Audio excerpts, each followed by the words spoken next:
Annabelle wasn't in a hurry to go home, even though she was tired. She worked at the local store, doing everything by herself with no help. She played the roles of a loader, a bookkeeper, and a merchandiser, arranging the goods to look appealing. There were often conflicts too. Many customers were dissatisfied. And why were they dissatisfied? Because Annabelle repeatedly refused to give them things on credit. They didn't have money. Annabelle understood this, but she ran a store, not a charity. If she gave away goods for free, how would that be a business? For example, today Carton came in, asking for a bottle of alcohol on credit. Put it on my tab. Annabelle, my dear, I'll pay with my first paycheck, he said. Carton, you're already deep in debt. Annabelle replied.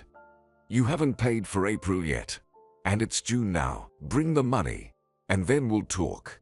Do you understand? He pressed his thin lips together. Is it that hard for you? Until you pay off at least May's debt, there will be no more credit. Either bring the money or stop drinking. Carton spent almost half an hour trying to persuade Annabelle to relent. She usually gave in, feeling sorry for him. But this time she decided to stand firm. She even felt a bit guilty. But Justin, her ex-husband, was right. If she gave credit to everyone, there would be no profit. Everyone knew Annabelle was kind-hearted, and they took advantage of her generosity. But she had children to support. Carton would survive, she thought. Annabelle looked at the sky. She loved looking at clouds, always finding shapes that resembled something familiar. Cloud cows, cloud elephants, and even cloud trains. She loved playing the same game with her children. Lying in a field, arms behind her head, and debating what each cloud looked like. She closed her eyes. One cloud looked like an angel with outstretched wings. If only God would send her a guardian angel from the sky. She felt forgotten by the celestial office. Annabelle, are you coming from work? Melissa's voice pulled her out of her thoughts. Melissa approached Annabelle. She was tall, with short white hair, already tanned and covered in freckles. She didn't look her 45 years at all. It was as if she stopped aging at 30. Despite working hard as a dairymaid on a farm, Annabelle sometimes envied Melissa. Annabelle herself aged rapidly, especially noticeable after 35. Her face sagged quickly, and wrinkles appeared. She wasn't lucky with genetics. But then, why did she need youth? She had lived her life. She had been married, had 2 children, even got divorced. Youth and beauty were for attracting men.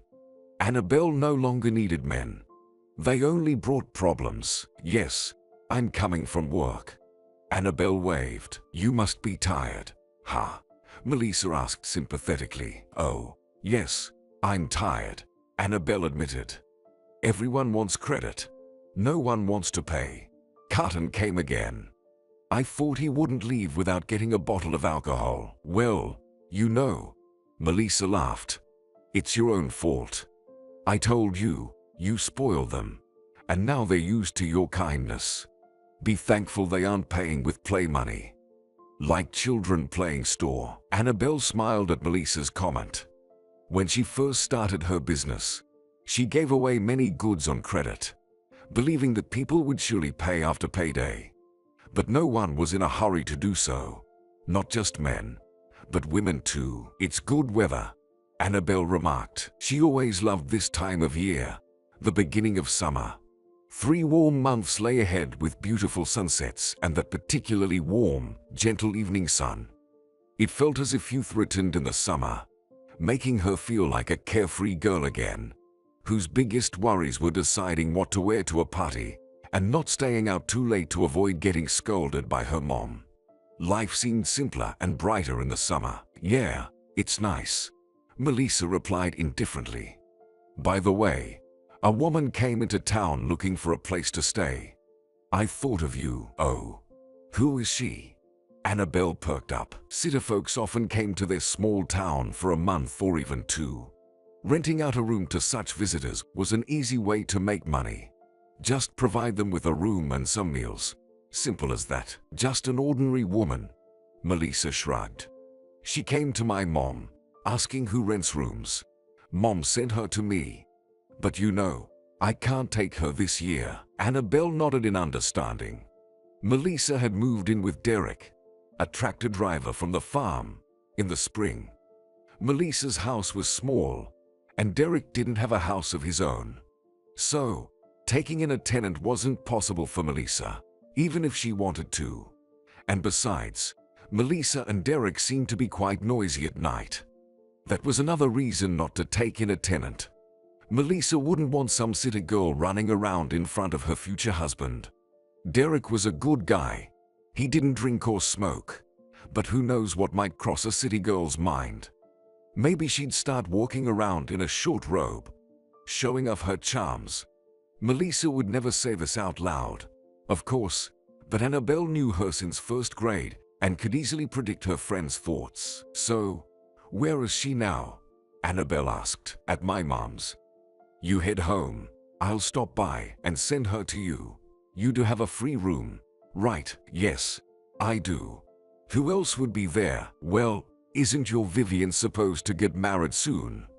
Melissa smirked. Maybe she moved in with Parker. How should I know? We hardly see each other anymore. Yes, we don't see each other. Annabelle winked. Because you're with your Derek all the time now. Found a man and don't need a friend anymore. Melissa blushed, but a smile played on her lips.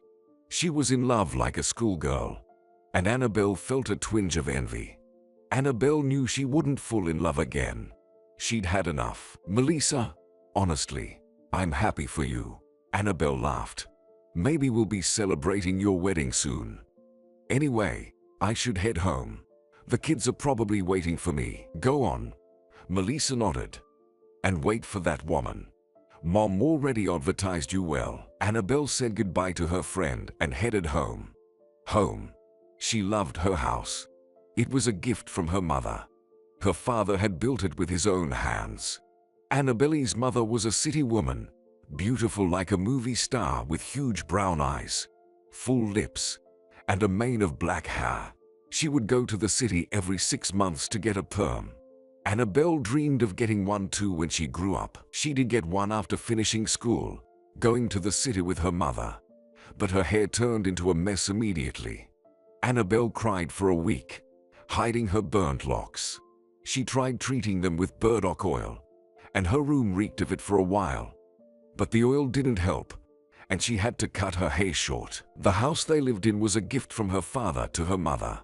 He fell in love with her while they were in college, and promised her that he would provide a living situation as good as, if not better than, what she had in the city. At 19, he started building the house and finished it by 23, then brought his bride from the city. She appreciated his hard work and agreed to be his wife. Annabelle's mother often shared how difficult it was for her at first. Having always lived in a heated apartment, she never imagined moving to such a small town. She had to learn to take care of chickens and goats.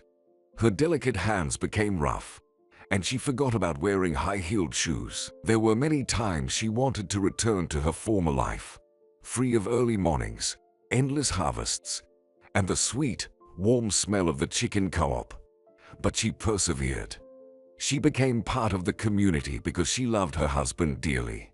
She knew she wouldn't find another man who would build a house for her. Sitter boys, at best, might buy flowers and escort her to her apartment after a party. They were all spoiled. She appreciated that her husband could do anything: fix an outlet, catch fish, and build a gazebo in the garden. And she loved him deeply, with all her heart. He was caring and attentive. Annabelle's father never drank, even at celebrations, no matter how much he was persuaded. He didn't smoke either. Her mother said he used to smoke in his youth, but she disliked the smell of tobacco. She refused to kiss him after he had a cigarette. So, one day, he simply threw the pack in the trash and promised never to smoke again. And he kept his word. As a child, Annabelle watched her parents and believed that their love was the only way it could be. They loved each other like young lovers until the very end. They couldn't get enough of each other. Sometimes her mother would look in the mirror and lament about aging. But her father would just laugh and say, "You never change. You haven't changed for me. I still see you as I saw you the first day in front of that store window, admiring that incredible dress." Annabelle believed her father because she saw the look in his eyes and his smile. He had a special smile just for her mother. No one ever looked at Annabelle that way, and no one ever smiled at her like that. Her parents had been gone for 10 years, but Annabelle still remembered that smile from her parents.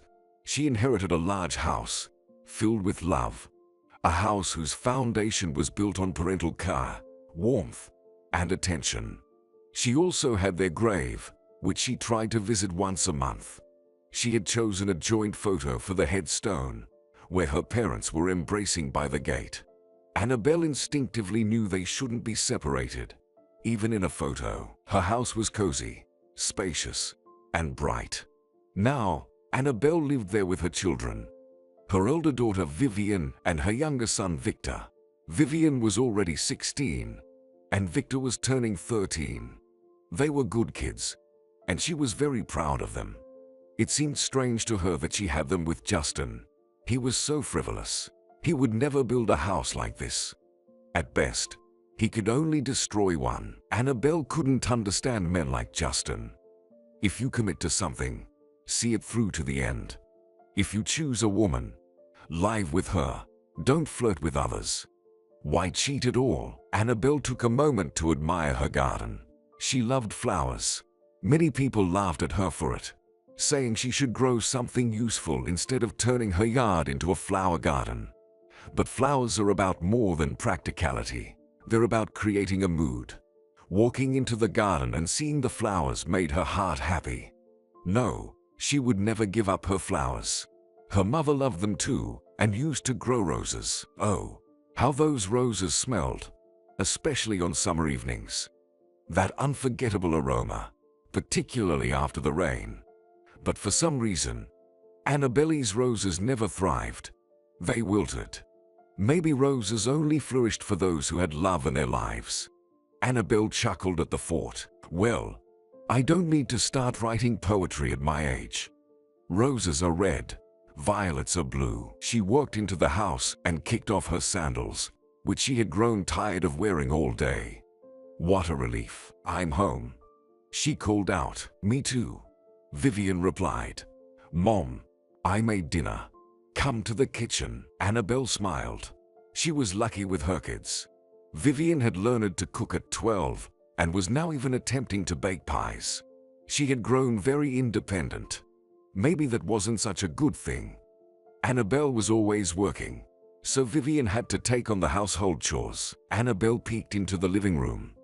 Her daughter was lying on the couch with a book, legs propped up against the wall. Annabelle winced.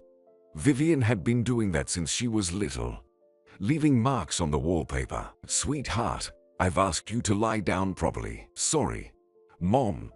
Vivian sat up, tucking her legs under her, shaking her thick chestnut hair. I got carried away. Where's Victor? He ran to the lake to catch some fish. Her daughter replied. Mom, can I go to Parker's for a sleepover tomorrow? What? Vivian. No sleepovers. Annabelle frowned. I don't need you getting pregnant at 16. Come on, Mom. Vivian blushed. We're just going to hang out and talk. Sure, just talk. Annabelle walked over to the wardrobe, took off her jeans and t-shirt, and pulled out a light robe. No, Vivian, sorry. No sleepovers for now. I've seen too many shows about pregnant teenagers. Mom, Parker isn't like that, right? They're all not like that. No, Vivian. Not yet. Maybe later.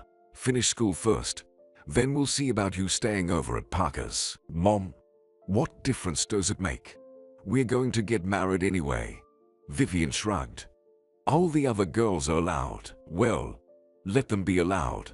Annabelle chuckled.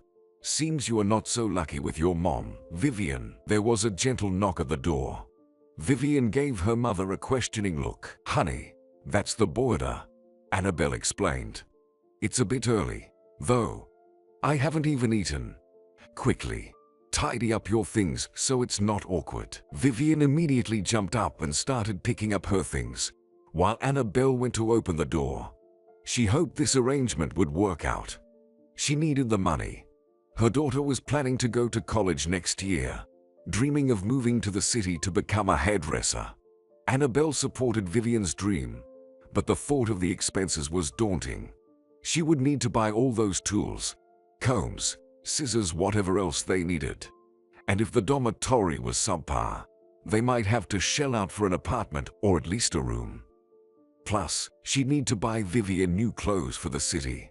Annabelle didn't want her daughter to be embarrassed by old jeans and out-of-fashion tops. The store brought in money, but not as much as she'd like. Having a boarder would be just the thing.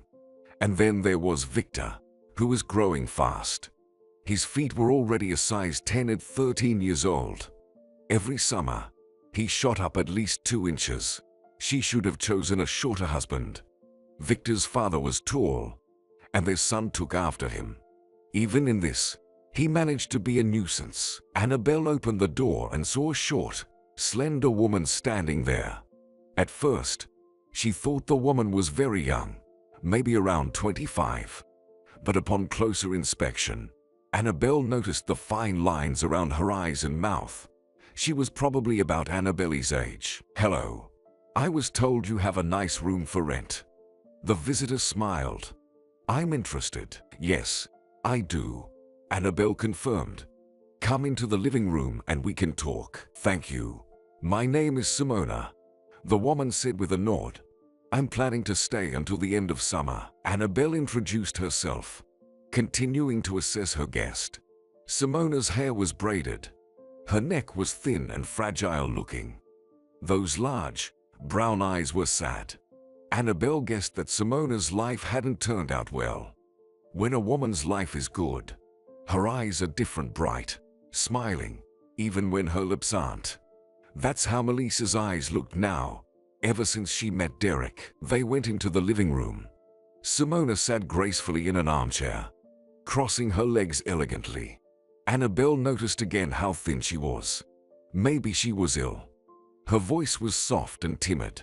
Something about her seemed off. "Well, I don't need much," Simona began. "Just a place to sleep and wash. I can cook for myself." "We won't let you go without lunch," Annabelle smiled. "I'm a good cook. My daughter also cooks when I'm at work. Simple, tasty, hearty food. And everything is fresh. Fresh eggs. It's all included in the price, like at the best hotels." Simona adjusted her hair with a slender hand. "I try to eat less. Dieting. You know, you could use a bit more weight," Annabelle remarked. "You're so thin." "Did Melissa tell you the price?" "Yes, she did. And it's fine with me." Simona nodded. "Good. Let me show you the room. They told you I have 2 children, right?" "Yes, they did. But they're older." "Right." Simona seemed to become a bit sadder. Annabelle wondered what had happened in her life. Maybe she would share more later. Simona liked the room. It was bright, small but cozy. Annabelle had recently cleaned, changed the curtains, and washed the windows. "This is very nice," Simona said, clearly pleased. "I like it. Can I move my things in? By the way, I can pay the rent up front if that's convenient. So, no one has to worry about it later." "Yes, that's convenient." Annabelle was delighted. "Perfect." Annabelle was planning to go to the city in a week to deposit the money. She had a separate account where she kept savings for her children, Vivian's college fund, and new clothes for the rapidly growing Victor. She liked depositing money into that account. It gave her a sense of security for the future. If only she had a reliable man in her life, everything would be easier. Her ex-husband, Justin, didn't care about the kids. Sure, he paid child support, but it was a pittance. Meanwhile, he lived well, recently taking a trip to the islands with his new wife. Sometimes, Annabelle wanted to set things right, but she didn't want to deal with Justin. He'd just make her life miserable. No, it was better this way. She could manage on her own. It was more peaceful. Annabelle's son, Victor, came back home, and she asked him to help Simona with her luggage. He agreed readily. Once they finished moving her things, Annabelle invited Simona to join them for dinner, but she declined and retreated to her room. "She's odd," noted Vivian. "And so skinny." "Keep your voice down." Annabelle hushed her daughter. "We don't want to offend our guest. We need the money, especially for you. You plan to move to the city, remember?" "Still, she's strange, Mom." Vivian shrugged. "By the way, Parker wants to move to the city too. Maybe we could live together. He's planning to find a job there. Can you imagine?" "I won't allow you to live together. You're not even 18 yet." "I will be, Mom," Vivian replied. "I'm not a child anymore." Annabelle sighed. She remembered having the same conversations with her own mother, insisting she was grown up at 15 or 16. She truly believed she was wiser than everyone. Now, looking at Vivian, she saw a young girl who needed protection from the world, and even from Parker. Why were they in such a hurry? They would have plenty of time to be adults. It would get tiresome eventually. "Mom, I want to go to the city too," her son Victor said importantly. "I'm going to be a train conductor." Victor had long dreamed of becoming a train conductor. He was fascinated by trains, freight cars, and electric trains since childhood. He built models and collected books. His table was adorned with a model railway. Maybe his dream would come true, but it meant more expenses. How would she find the money to support 2 children? "You will, Victor," Annabelle promised. "But first, what do you need to do?" "Well, I need to finish school well first." Victor smiled. "Mom, I will. I promise." Annabelle didn't feel like washing dishes. She delegated that task to Victor and quickly washed up and went to her room. She had work again tomorrow. Maybe she should hire a salesperson, but she didn't want to pay a salary. Besides, if you want something done right, do it yourself. Vivian helped in the store sometimes, but she wasn't much of a helper. Annabelle could refuse to give credit to customers, but Vivian, being trusting, let people take advantage of her kindness. She felt sorry for everyone. While it was good that Vivian grew up kind, people could lie with a smile on their faces. Why should Annabelle give in and pity everyone? She knew people in town talked about her, saying she was arrogant since opening the store. But Annabelle didn't care. No one had ever given her anything for free. So why should she owe anyone? She never dreamed of becoming a local businesswoman. What she wanted was to have a family like her parents, with children and a cozy home. Her father gave his whole paycheck to her mother. If he had extra work, he took it, just to make sure her mother had everything she needed. And the gifts he gave her, everyone was envious. Her mother had a real fur coat, a luxurious, long black one. Her father saved for it for about 5 years to surprise his wife. She laughed, saying, "Where would I wear it? To collect eggs in the chicken co-op." But her eyes shone with happiness. Eyes never lie. And how her father loved Annabelle. She had the best toys, the prettiest dolls. He called her his little princess. It must be how men work if they love their woman. They adore their children too. That great love extends to the kids. Without love, they don't care about the children. Take Justin, for example. He didn't care about his kids before, and he doesn't now. He's forgotten Victor and Vivian. Thankfully, Justin's brother, Mike, hasn't abandoned them. He helps financially and visits occasionally, though rarely, as he works a lot up north as a geologist. Justin had really ruined Annabelle's life.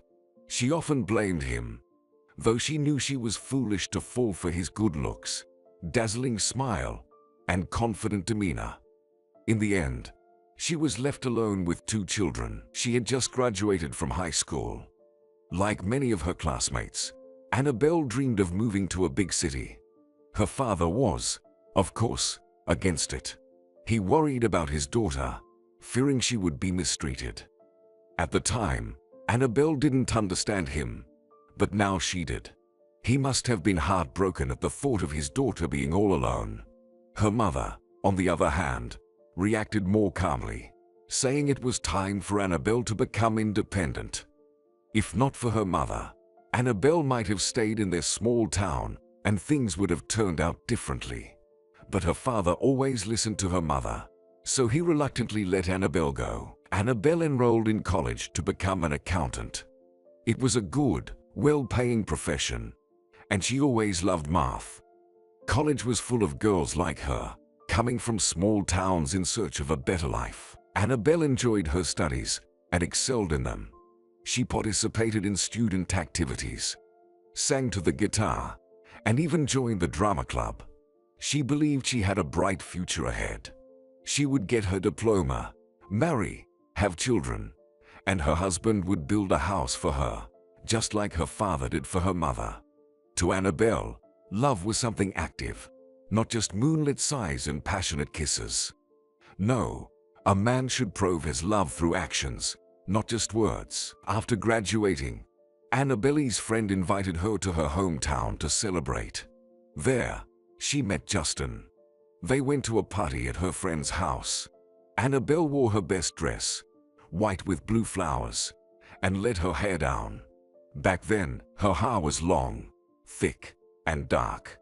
Justin immediately noticed Annabelle and didn't leave her side all evening, showering her with compliments, dancing with her, and looking into her eyes so intensely that Annabelle felt dizzy and her knees weakened. After the party, her friend sternly warned Annabelle not to even think about Justin. Why? Annabelle asked, surprised. He's so handsome. Do you like him? Annabelle, don't. He's a womanizer. I'm warning you. One girl already got pregnant by him and had to get an abortion. Her friend lowered her voice. His mom sent him to the OMI to straighten him out. But when he came back, he started his old ways again. He was dating 2 girls at the same time. Both of them. You know what I mean. Dating both at the same time. Annabelle exclaimed, not at the same time, silly. He was seeing 2 girls and promised to marry both. One of them got pregnant again. It was a huge scandal. Justin refused to marry her. Her parents took her to another city to avoid the shame and keep from Justin, so Annabelle, forget about him. This guy will only bring you heartache. Annabelle stayed with her friend for a month and soon forgot her warnings.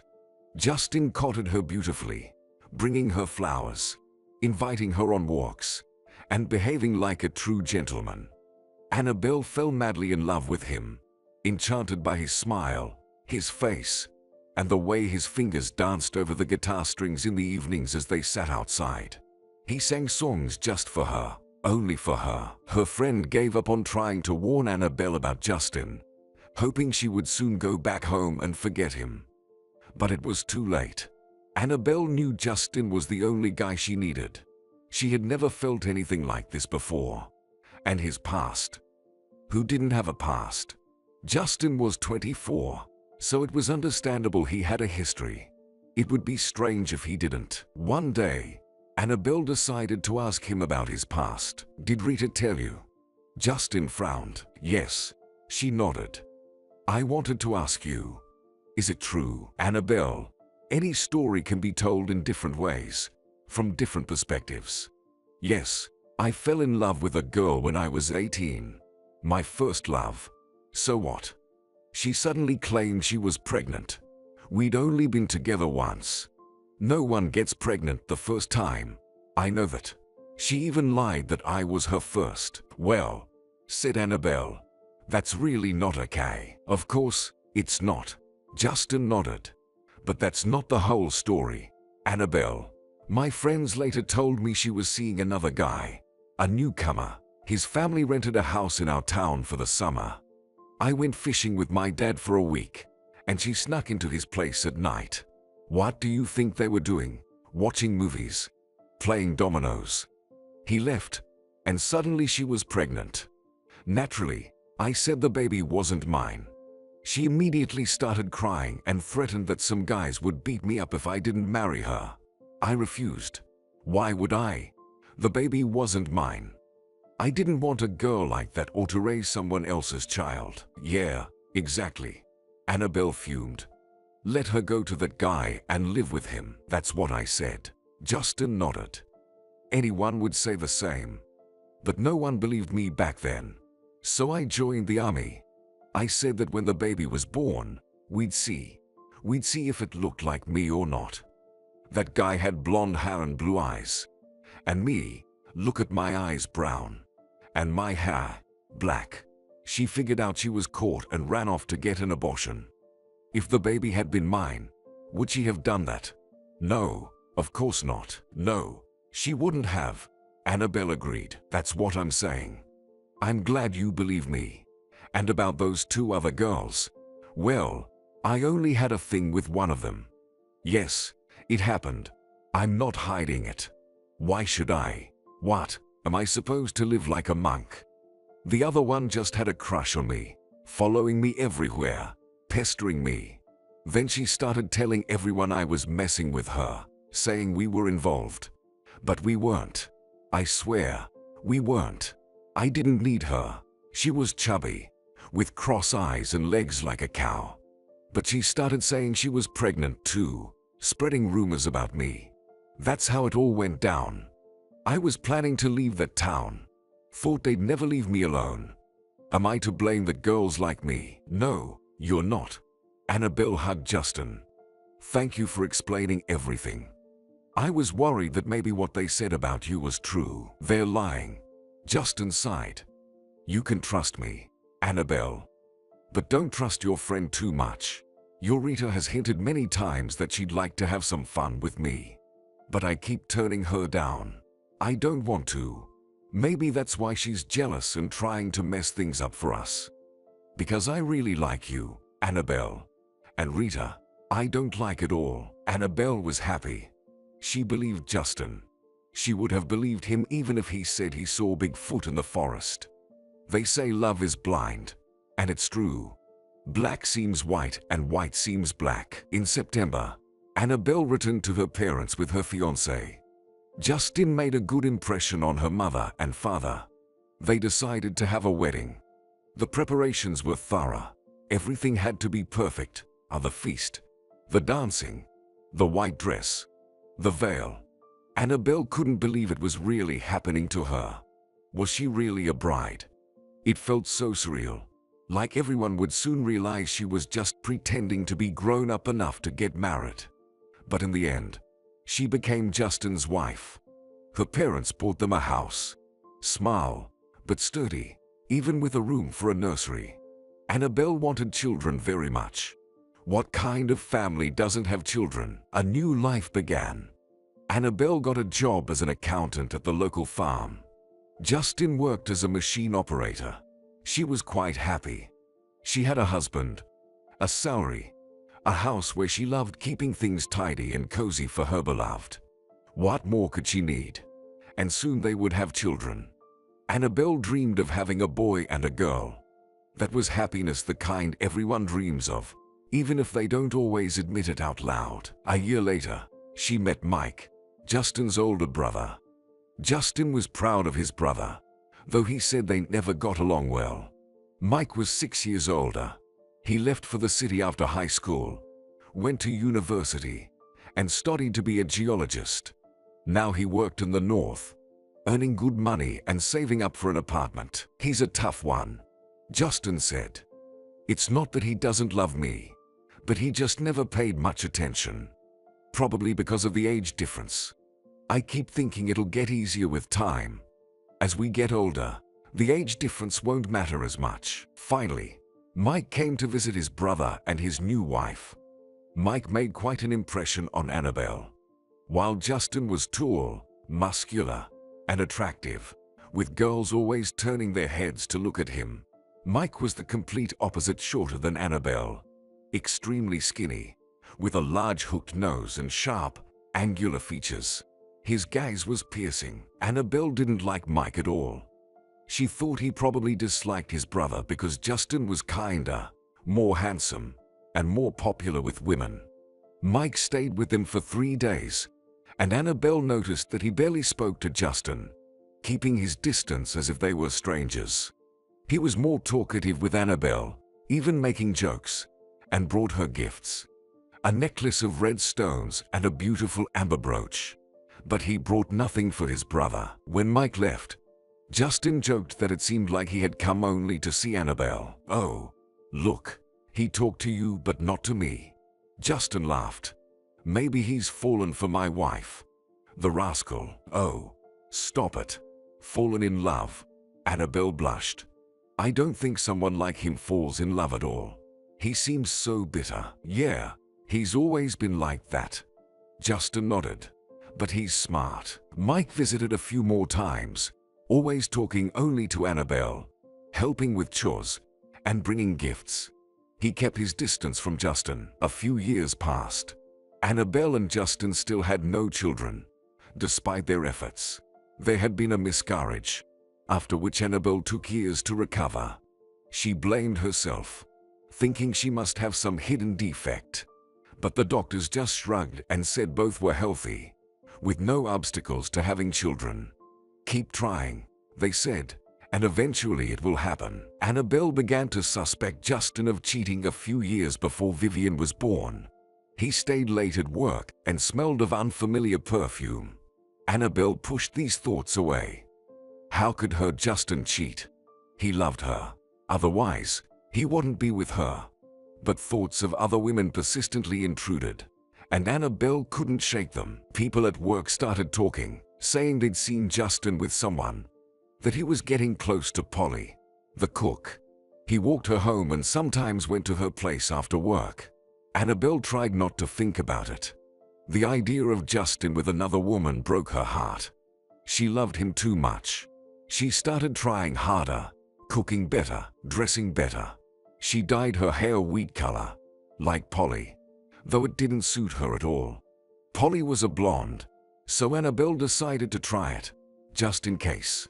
Half her hair fell out, but Annabelle felt fashionably beautiful. Then she got pregnant and temporarily forgot about Polly. Annabelle eagerly awaited the baby's arrival, their first child. She did everything the doctors advised, took vitamins, worked a lot, didn't lift heavy objects. But in the 8th month, Annabelle became unwell. She swelled up, had blurred vision, and her blood pressure spiked. She was hospitalized. Annabelle's mother went with her. Justin refused, saying he had too much work and that it wasn't a man's place to be there. He'd wait for his wife to come home with the baby and then help as much as he could. Annabelle was a bit upset with her husband but didn't argue. She was too scared of losing the baby again. Justin was right. He didn't need to be in the hospital. Seeing her looking disheveled, pale, and with needle marks on her arms. Fortunately, the doctors managed to save the pregnancy, although Annabelle was bedridden for almost a month with 4 drips. Eventually, she gave birth to a girl. They decided to name her Vivian. Annabelle's father and her best friend, Melissa, came to pick up the baby from the hospital. Justin didn't come. He was working. They wouldn't let him off. But he wasn't home either. Melissa helped settle Vivian, while Annabelle's mom cooked lunch. Justin still hadn't returned. "We should go get him," Melissa suggested. "What kind of job doesn't let you leave even for a moment? Is he performing surgery or something?" "I'll go fetch him from the farm. He'll come," Annabelle's mom said. "Don't bother him." "Mom, what's wrong with you?" Annabelle was annoyed. "I don't like this at all. You stay with Vivian. I'll go get him myself." "How are you feeling, friend?" Melissa asked. "I'll go with you. We won't be long." Justin wasn't at the farm. Annabelle started to worry. Where could he be? It's like he vanished into thin air, and on such an important day. But she couldn't search for him. She needed to feed the newborn Vivian regularly. Melissa took on the search, and after an hour, Justin was found, coming out of Polly's house, the very cook. Melissa saw him and ran up, waving her arms furiously. "Where have you been? Your wife came home from the hospital, and you are nowhere to be found." "Oh, I guess I forgot that today is the day." He frowned. "Well, it happens, doesn't it?" "It doesn't happen. You're clueless. Go home." Annabelle is beside herself. Melissa snapped. After that incident, Annabelle didn't talk to Justin for almost a week. The man admitted he had indeed been at Polly's. She asked him to fix an outlet that was sparking, fearing the house might catch fire sooner or later. I forgot about the discharge. It slipped my mind. Justin justified. I've been working double shifts while you were away, just to make time fly faster. That's all it was. Annabelle believed her husband, because she wanted to believe. But something had ruptured irreparably in their relationship. Do men behave like this? A husband should greet his wife from the hospital with flowers. It's just common decency. Annabelle was devastated. A month in the hospital, then difficult childbirth with heavy bleeding. And he's there fixing outlets for some Polly. Initially, Justin was a great father, getting up with his daughter, playing with her, taking walks with the stroller. But his enthusiasm lasted only a couple of months. It seemed like he got tired of playing that role. The man decided to shift all the responsibilities onto his wife's shoulders. When she asked for help, he refused, saying he was tired from work, reminding her what time he got home. And anyway, it was women's work to take care of the baby. He earned the money and deserved to rest on the couch after work. By the way, he did come home from work late, sometimes past midnight. There was always some meeting, or the tractor broke down, or the guys needed his help. Annabelle thought that was just how it should be. But a treacherous inner voice screamed, Justin has someone else, maybe more than one woman. Justin had always been passionate. At first, he could go 3 or 4 times a night. And now, once a month, if that. So, somewhere, he was satisfying his needs. Maybe with Polly. Polly was glowing and looked at Annabelle strangely when they crossed paths, mysteriously smiling. There were all sorts of rumors about Polly too. She became a widow 4 years ago. Her husband drowned while swimming drunk, and they didn't manage to save him. Since then, Polly started inviting men over. That's how she got her nickname, the Merry Widow. But Polly didn't care. Maybe she was right. You shouldn't pay attention to rumors. Justifying yourself only makes it worse. Then Annabelle's father died. A heart attack. Instant death. The death of a righteous man. Annabelle was barely holding on. Only Vivian saved her. A smile from her daughter made things a bit easier. But Annabelle's mother worried her. After her husband's death, the woman faded like a candle in the wind. She darkened entirely, shriveled up, seemed to even shrink in height. And 3 months later, Annabelle's mother was gone too. She went to be with her husband. She couldn't and didn't want to live without him. Justin wanted to sell the house, saying they could put the money in the bank and use it for Vivian's education or buy an apartment in the city altogether. But Annabelle flatly refused. She couldn't sell the house where she grew up, the house her father built with so much love for her mother. Annabelle's husband was offended but didn't insist, although he often brought up the topic of selling. 2 years later, Annabelle realized she was pregnant again. It happened accidentally. She didn't want it at all, even planned to have an abortion. She thought, how could this happen? She loves her daughter. Does this mean Vivian will get less love? Melissa talked her out of the abortion. You fool, her friend shouted. To destroy your own child. What are you thinking? Because of some nonsense. Remember how you prayed for Vivian, and now a second child isn't needed. Ha! Annabelle pondered and decided Melissa was right. She pushed away those foolish thoughts. And that's how Victor came into the world. Annabelle somehow thought that with the arrival of a son, everything would improve between them. And it seemed to work. Justin rushed home from work again, stopped visiting Polly. The man was proud of his son. These men were funny. Everyone needs an heir. When Victor turned 1, Annabelle left her husband. She left easily, as if she had long been preparing to wade into cold water, then sprinted and jumped in. She left because Polly came to her and told her everything. Why? It's not clear. Maybe she decided that the time had come. that she needed to act already. After all, Justin couldn't bring himself to leave his legal wife. It turned out that Justin had been having an affair with Polly for many years, that he practically lived in two houses, that he gave gifts Polly instead of Annabelle, and that he promised to resolve the situation. A couple of years ago, he was about to divorce, but Annabelle got pregnant with Victor. "He's an honest man," Polly said. "Let him go. Don't torment the man. He loves me, and he just tolerates you. I'm telling you this not to offend you, but to open your eyes. I feel sorry for you, silly," Polly declared back then. Annabelle left with the children to her parents' house, calmly, without tears or hysterics. She was amazed at herself. Why was it so? Not a single tear shed. And then she realized she had felt everything, understood everything a woman feels when she's not loved. Annabelle's mother was beloved. Until her husband's death, she blossomed, rejoiced in life, as if his love was water that Annabelle's mother drank. When her husband was gone, the drought came, and the woman withered instantly. And Annabelle herself had been living without this water for a long time, became a desert plant, prickly like a cactus. But it's okay. She had children. Her love was meant for them, and she didn't intend to love anyone else. She had to conserve this feeling, not waste it. Justin went to Polly, also without explaining anything.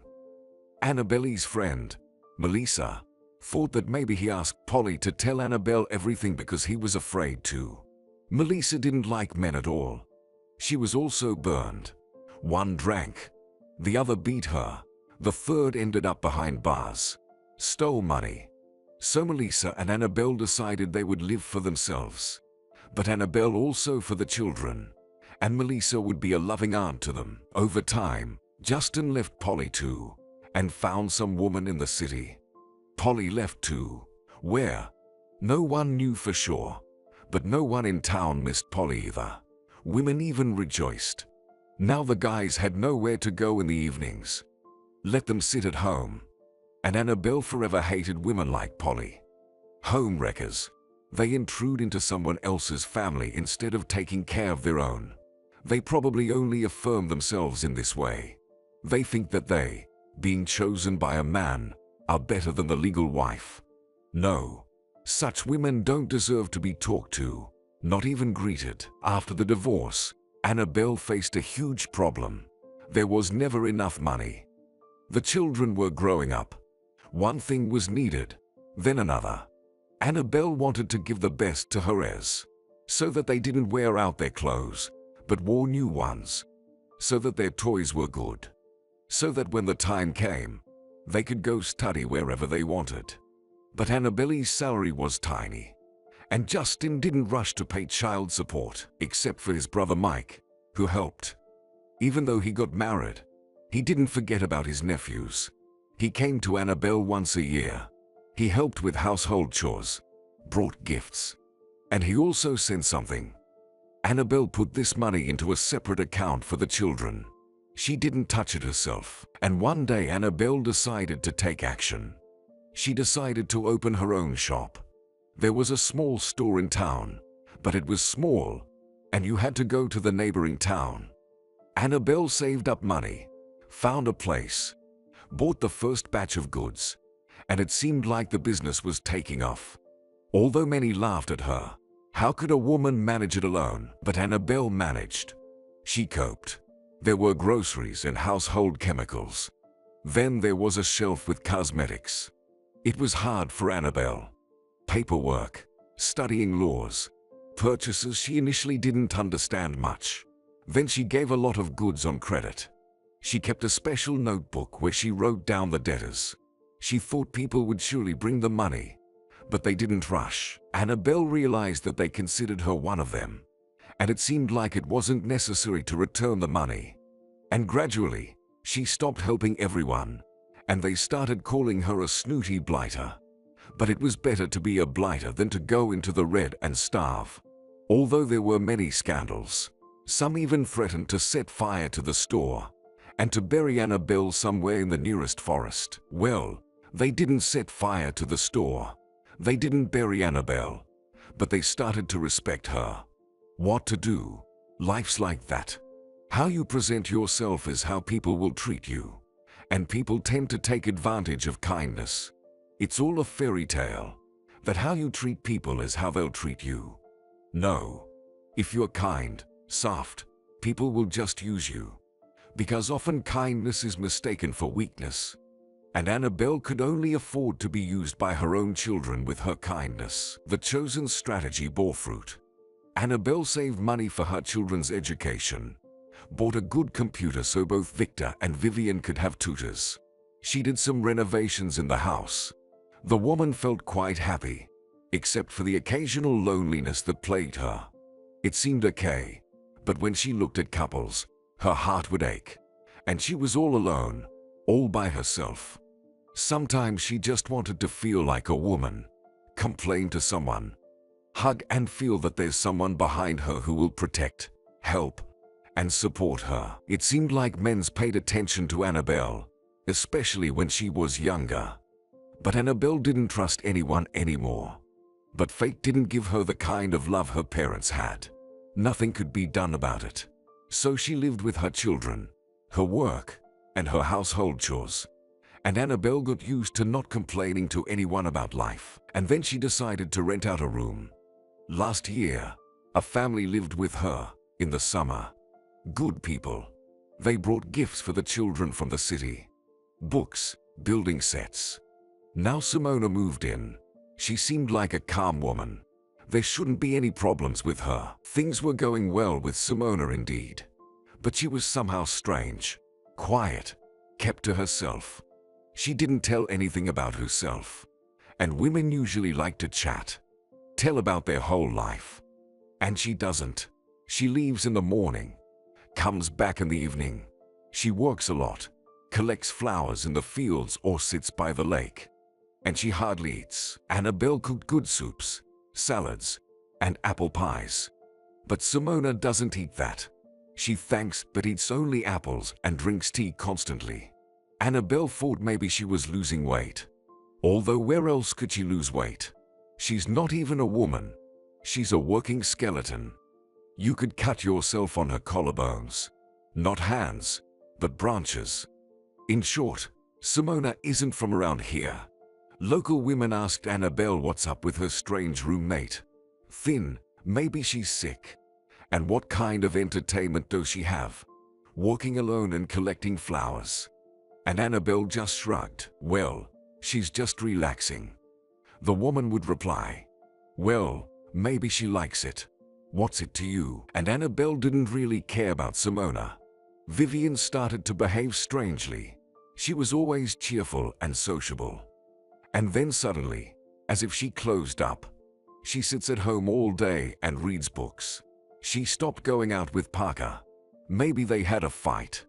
Annabelle tried to talk to her daughter, but she got nowhere. Like, everything's fine, Mom. Leave me alone. Annabelle was worried, but she decided to wait a bit. Vivian was going through a difficult age. Like she's an adult, but also still a child. Doesn't know how to live in her new adult role yet. She's getting used to it. Learning to deal with completely different issues. What problems did she have before? Mom bought the wrong doll, or she failed a test. And now she has Parker. It would be better, of course, to ask her mother for advice. But that's the kind of Vivian she grew up to be. Although no, she's still small. Well, it'll all work out. One evening, Annabelle was coming home from work and ran into her friend Melissa. They decided to walk together, chat a bit. How's it going with Derek? Did he propose? Annabelle asked. The friend suddenly looked gloomy. No, he didn't. He's not in a hurry to get married. Oh, I don't like this. Seems like he likes your Simona. Melissa, what are you talking about? How's that possible? Yeah, that's how it is. Annabelle, they were seen together. She's always out in the field and works there, like a cow grazing. Tamala saw him go to her, and she's smiling, batting her eyes. Annabelle, Maybe you should kick her out of your room. How do you expect me to kick her out? Out of the house, yeah. Let her go somewhere else and flirt with other men. In the fields. Melissa, calm down and better talk to Derek first. Maybe he just went to chat. And you've already made up some nonsense. Oh, Annabelle, it's easy for you to say. Melissa frowned. You've been without men for a long time. And they're like that. Where you pull him, there he runs. Melissa, well, then pull him in the right direction. What's wrong with you? Annabelle suggested. Oh, look, she's out working again. Melissa suddenly waved her hand towards the field. Annabelle peered closely and saw the slender silhouette of Simona. She was walking, carrying wild flowers in her hands, and even wore a wreath on her head. Seems like she's just like Polly. A homewrecker. Well, I see her strolling. Annabelle nodded. But to be fair, she's working alone, without your Derek. Melissa. Tamala could have lied. As if you don't know. She's been envious of you for a long time. Maybe she decided to cause trouble. You know, women are snakes. They never forgive others' happiness. Oh, I know. Annabelle, I know. Her friend replied gloomily. Listen, maybe you'll slip something into her drink. So she stays home, doesn't step out of the bathroom. What? Annabelle looked at her friend in shock. Are you serious, Melissa? I think that's going too far. They both fell silent for a while. Then Melissa shook off the mood and said, oh no, I just kidding. Oh, don't scare me. Annabelle laughed too. And please, don't worry, Melissa. She'll leave in the fall, but she's not just strolling with Derek. Melissa looked around as if afraid they might be overheard. Sarah from work said her husband asked about Simona. Like, who is she? Listen, Annabelle, something's fishy about this woman. Annabelle shook her head. Who needs Simona anyway? Skinny as a twig, wraps herself in her shawl and wanders around the outskirts of town. Maybe that's what attracts people. The mystery. Normal women don't have so much free time to stroll in the meadows. Seriously, some people have nothing better to do, don't they? Perhaps Simona doesn't need to stand behind a counter from morning till night in a store to support her children. Listen, maybe she has a wealthy man, Annabelle speculated. He gave her money to relax here. If he were wealthy, he'd send her somewhere else. Not here. Melissa replied. There was sense in her words. Annabelle decided she'd definitely talk to Simona and find out who she is, where she came from, and how she makes a living. By the way, Mike promised to come in a couple of weeks. Annabelle remembered. Oh, that's the same brother of Justin. Yeah. Who else? And is he still with his wife? Melissa brightened up. See, I always told you, you should have gone for Mike. Not that fool Justin. Oh, I don't need Mike. Annabelle sighed. And I didn't like him back then. But yeah, he still lives with his wife. He complained about some problems there, but I don't know. We haven't seen each other for over a year. Near the house, Annabelle and her friends said their goodbyes. Annabelle, enjoying the coolness indoors, lay down on the couch. It was hot today. And for some reason, you get more tired in the heat, and your legs swell. It's good that the house is cool. Annabelle's father had thought of everything, built for the people he loved. So it turned out that in winter, the house warmed, and in summer, on the contrary, it cooled. Because without love, nothing good comes out. Vivian, her daughter, came from somewhere, exchanged a few words with her mother, and ran to her room. Annabelle watched the girl for a moment. What's wrong with her, really? Must be true that something's wrong with Parker, and they've quarreled. Although it's probably for the best. Annabelle didn't like Parker. Frivolous. Reminded her of Justin in some ways. Annabelle had always been afraid that her daughter would repeat her fate. Get involved with the wrong person. Age prematurely. End up alone. And with children to care for. Later, Victor, her son, returned. He boasted that he had beaten all the boys in chess. showed a bruise on his leg. He fell off the slide while racing with friends. Annabelle praised her son for his victory, but scolded him a bit for the bruise. Then she went to prepare dinner. No point in lying around. Things won't do themselves. She couldn't wait for Mike to come. A good man, he'll fix everything, won't refuse, and you can talk to him, complain about life. Annabelle doubted whether her life was really of much interest to him. He's a geologist, about to defend his dissertation. Jokes that it's too late. Others defend it at 30, and he's almost 50. He worked a lot, didn't have time for science. Dreams of becoming a candidate and going to work at the university as a lecturer. He's tired, he says. Mike got married about 15 years ago. Annabelle was always amazed by him. Seemed like a smart guy, hard-working, plenty of money, yet he was still alone. She even asked him why he waited so long. And Mike would sadly reply that the right one hadn't come along. Annabelle felt sorry for him. It's tough being so intelligent. Maybe guys like him look for a woman to match, someone they can talk to. But how many of those women are out there? Probably can count them on one hand. And now it seems Mike has found his happiness. She seems nice. Also a geologist. Young, 6 years younger than Mike. But something seems off with them. They argue often. Mike hardly tells anything. They fight, and that's it. But they seem to be living together. At least, during rare phone calls. He didn't mention divorce to Annabelle. Dinner was ready, and Simona returned just as Annabelle finished setting the table, as if she sensed the smell. But as always, she refused dinner. Why bother losing more weight? Such a strange one. Women go to such lengths for men.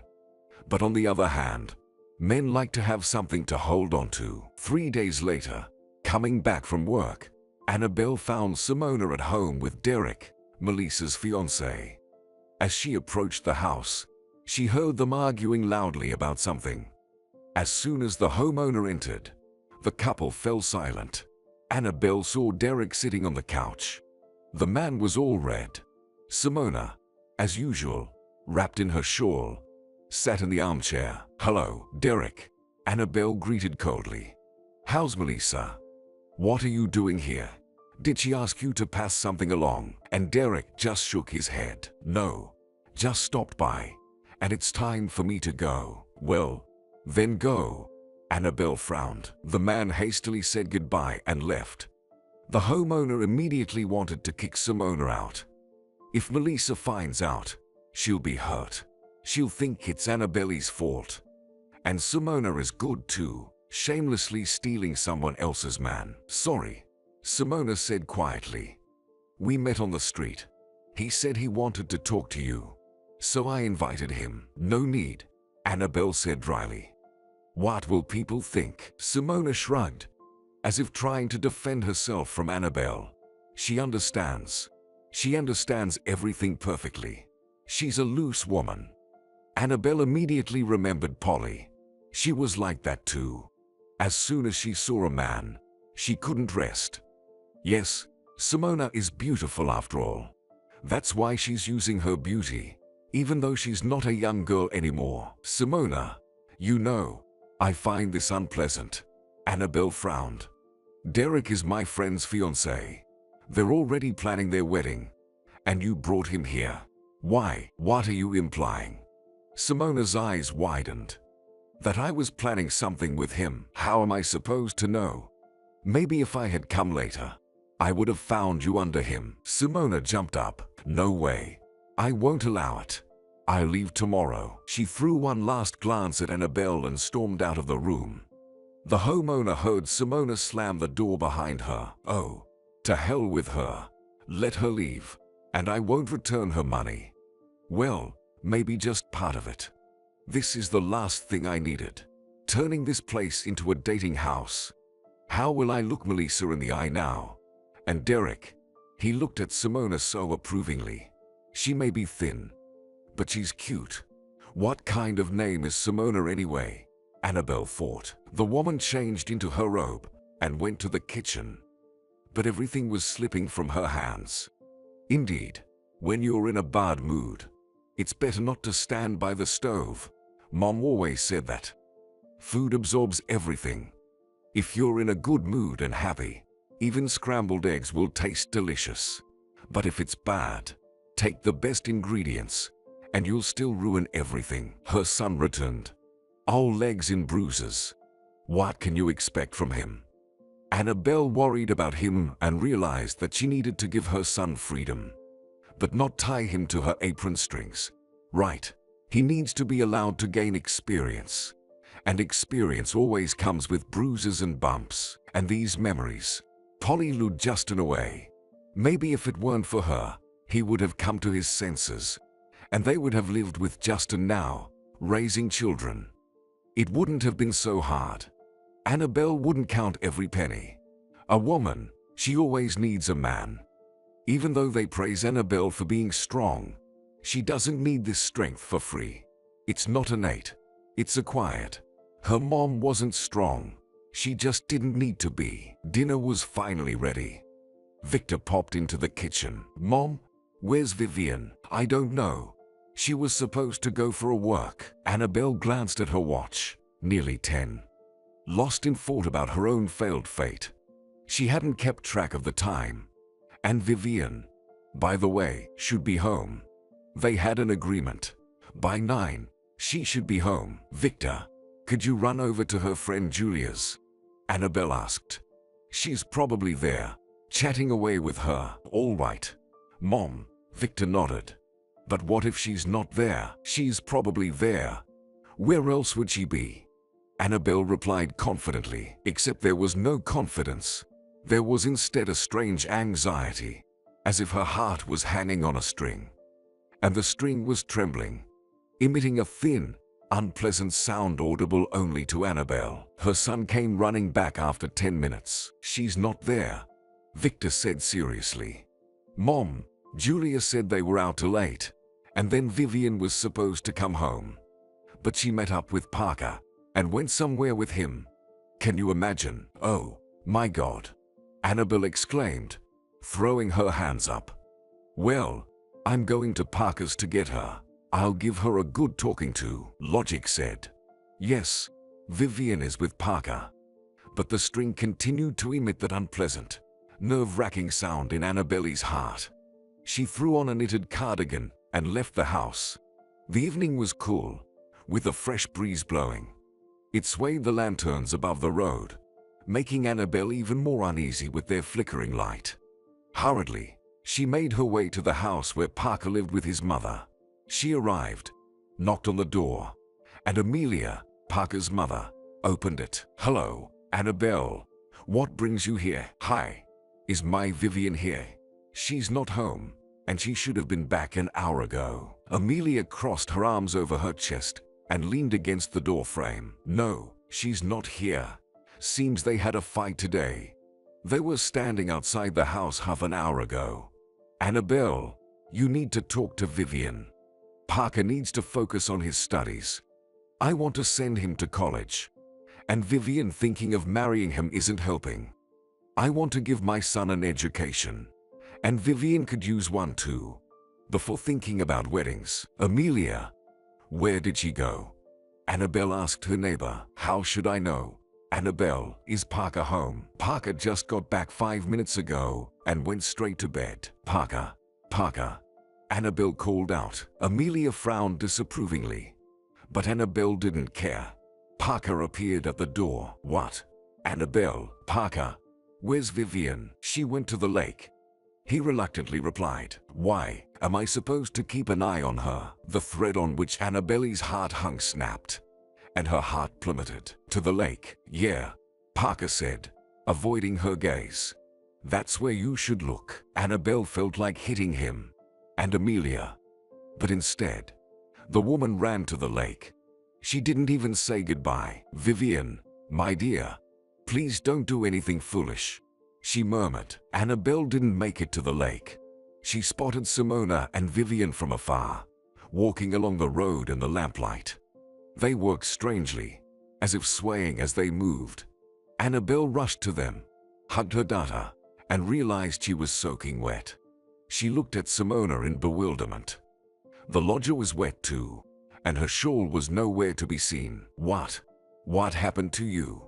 Annabelle stammered, shaking her daughter by the shoulders. Vivian, talk to me. Vivian didn't say anything, bit her lip, turned away, and burst into tears like a child. Let's go home, Simona gently urged Annabelle. Vivian needs to rest. Vivian, don't be silent, please. Annabelle hugged her daughter. My girl, what happened? Nothing. Vivian sobbed. Nothing happened, Mom, really. Her daughter's back was trembling. Annabelle marveled at how thin she was, like holding a little bud in her hand. Her beloved little girl. Let's go. Vivian is cold.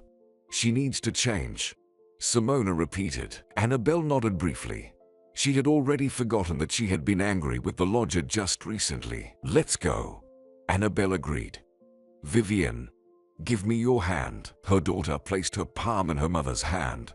Just like in childhood, Annabelle led her down the street, trembling, wet, and scared. Something terrible was supposed to happen, but it didn't. God must have intervened. Simona worked silently, not looking at Annabelle. Instead, she occasionally glanced at Vivian with a sense of melancholy and tenderness. Once they were home, Annabelle helped her daughter change clothes and tucked her into bed, covering her with a blanket, kissing her goodnight. Vivian didn't say anything. At least she stopped trembling. But Annabelle's heart still ached with pain and sympathy. Why is it that children's pain always feels worse than our own? How does that even work? Nature's a strange thing. Well, maybe mothers take their children's pain onto themselves. If so, Annabelle was ready for it. Vivian fell asleep. Annabelle quietly left her room. Simona was sitting in the living room, her head wrapped in a towel. The towel seemed to make her face even thinner, like some noble woman in a painting by an ancient artist. Annabelle sat across from her. Simona, I'm sorry, the woman said softly. I got mad at you for no reason. It's just that once a woman took my husband, so I fought. I understand, Simona replied. I wasn't planning on getting into any kind of relationship, and Derek made it clear that there couldn't be anything between us. But he showed up, demanded that we talk. I'll tell Melissa, Annabelle declared grimly. She'll break up with him and kick him out. No need to tell her, Simona advised. If she kicks him out, you'll be blamed for the breakup. Annabelle pondered. And she was right. Why is it so hard to decide what to say and what to keep quiet?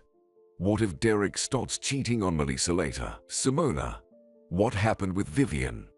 Annabelle finally remembered. Why were you both wet when you came back? Simona removed the towel from her head. Her hair fell onto her shoulders. You know, I probably shouldn't say anything, but I feel like I have to. The tenant sighed. Just don't blame your daughter, please. She's already been through enough. Annoyed by the conversation with Annabelle, that evening Simona went to the lake. On the way, she decided that she would return, pack her things, and leave this house, leave this town. Because she was tired of this life. She thought she could rest, but even here she was accused, reproached, as if some kind of karma hung over Simona. At the lake, Simona stopped, sat on the cold sand next to some thick bushes, hugged her knees, and stared at the dark water. Maybe she should go to a monastery. And what? A calm, quiet, measured life. No upheavals. Although the nuns would probably accuse her of trying to seduce someone. The monastery's abbot, for example. Simona heard voices. At first, they were quiet. She couldn't even make out the words. But the voices were getting closer. He's not my kid, the guy declared. How am I supposed to know if he's mine? Maybe you slept with someone else. Who? The girl exclaimed. I've only been with you, you know that. You were my first. Yeah, right. I heard you were hanging out with Austin, smiling at him. We've been in the same class since first grade, sitting at the same desk. We often hang out and smile. That's all, Vivian. Listen, I don't need a kid, especially someone else's. So either sort this out, or we're done. I'm leaving for the big city soon anyway. So you'll have to prove who you gave birth to. Girls should solve these questions themselves, so there are no children. Didn't your mom teach you that? Both fell silent. Simona wanted to get up but decided not to disturb the young couple. Or maybe not so couple anymore. It seemed like this was Vivian, Annabelle's daughter. Poor Annabelle. Simona thought. She really didn't need this. Annabelle liked Simona. Yes, they were very different. But there was something about this woman that commanded respect. Some inner strength that Simona herself lacked. Parker, what should I do? The girl screamed in desperation. All I have left is to drown myself. So drown if you want. The guy replied challengingly. What do I care? Go ahead. Drown. The voices fell silent. Simona cautiously peered out of her hiding spot. The guy was nowhere to be seen. But the girl was slowly approaching the edge of the cliff. All Simona could see was her slender silhouette illuminated by the moonlight. Simona swallowed nervously. The shore was steep. It wasn't a place for swimming. Only daring boys jumped into the water. Wait, please, Simona shouted, but Vivian didn't hear her. She walked towards the cliff as if enchanted. The woman tried to catch up with her, but couldn't. Vivian jumped. There was a loud splash. Without much thought, Simona ran to the edge of the cliff and jumped after the girl. Fortunately, Simona swam like a fish, and her physical fitness was excellent due to her profession. 3 minutes later, she pulled Vivian onto the shore. It took some effort. Vivian didn't even think about helping her savior. Simona felt like she was trying to pull a sack of rocks out of the water. But thankfully, it all ended well. Simona dragged Vivian onto the sand. She coughed, then looked at her rescuer, breathing heavily. You're here? Yeah, I'm here. Simona collapsed next to Vivian and pushed a strand of hair from her face. What were you doing? Silly. He doesn't love me, Vivian whimpered. And I'm pregnant. It's been 3 weeks already, and Mom will kill me or kick me out of the house. Listen, she won't kick you out. Simona hugged Vivian's shoulders. My goodness, sweetheart, thinking of ending your life over this. You've lost your mind. But where will I go with the baby? You know, as long as you're alive, Vivian, there are always options, Simona declared. But when you are dead, that's when options run out. Have you even thought about your mother? She'll lose her mind if something happens to you. If I had kids, I'd forgive them for anything. Vivian. Simona paused. If she had kids, it hurt. Why did it hurt so much to talk about it? Let's go home. Simona stood up and pulled Vivian up by the hand. You might catch a cold out here. Vivian obediently got up and tried to shake the sand off her dress. But Mom will still be mad, she said helplessly. I've messed up. Oh, you silly thing. Simona smiled. So silly. Let's go. Annabelle couldn't believe her ears. Wait, Simona, is she pregnant? Well, I guess so. But she hasn't taken a test. The woman shrugged. They fell silent. Annabelle tried to process the information. So Vivian is pregnant. She wanted to kick Parker's ass. And she wanted to go to Amelia and give her son a piece of her mind right now. But what to do? Abortion seems like the only way out. She doesn't need a son-in-law like Parker. Obviously, you can't rely on a guy like that. And Vivian found herself someone just like her dad. Handsome but empty. Annabelle, what do you think? Simona asked quietly. What is there to think?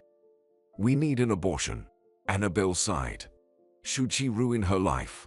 She's only 16. She's just finishing school. She wanted to go to beauty school. And we can't afford a baby. I barely make ends meet as it is. Vivian and Victor. Annabelle, don't rush, Simona pleaded. Trust me, abortion isn't the best option, Annabelle. I know from experience. Simona's eyes suddenly sparkled. What? Annabelle frowned. Simona, don't cry. We'll think of something. I won't force her.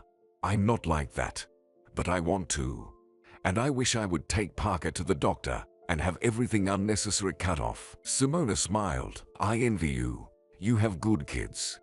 And I didn't make it. Annabelle. Sometimes I think it's because I got pregnant early too. And I got rid of the child. I thought he'd ruin my career. But it turns out, I ruined my own life. Annabelle, do you want me to tell you? Well, they say it helps to talk.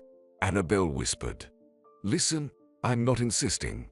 But if you want to, share. Simona tucked her still wet hair behind her ears with a slow but graceful motion. Annabelle couldn't help but admire her slender fingers. How does God grant such beauty? Yet, it seems beauty doesn't always bring happiness. Simona was born into an educated family. Her father was a conductor, and her mother a violinist. Naturally, she always knew her life would be connected with the arts. Music school, dance classes, foreign languages. Her parents strove to give their daughter the best. Simona was born late. Her mother was already 40 and her father 50. They cherished and protected their girl, whom they considered a gift from fate. Simona always felt special, different from everyone else.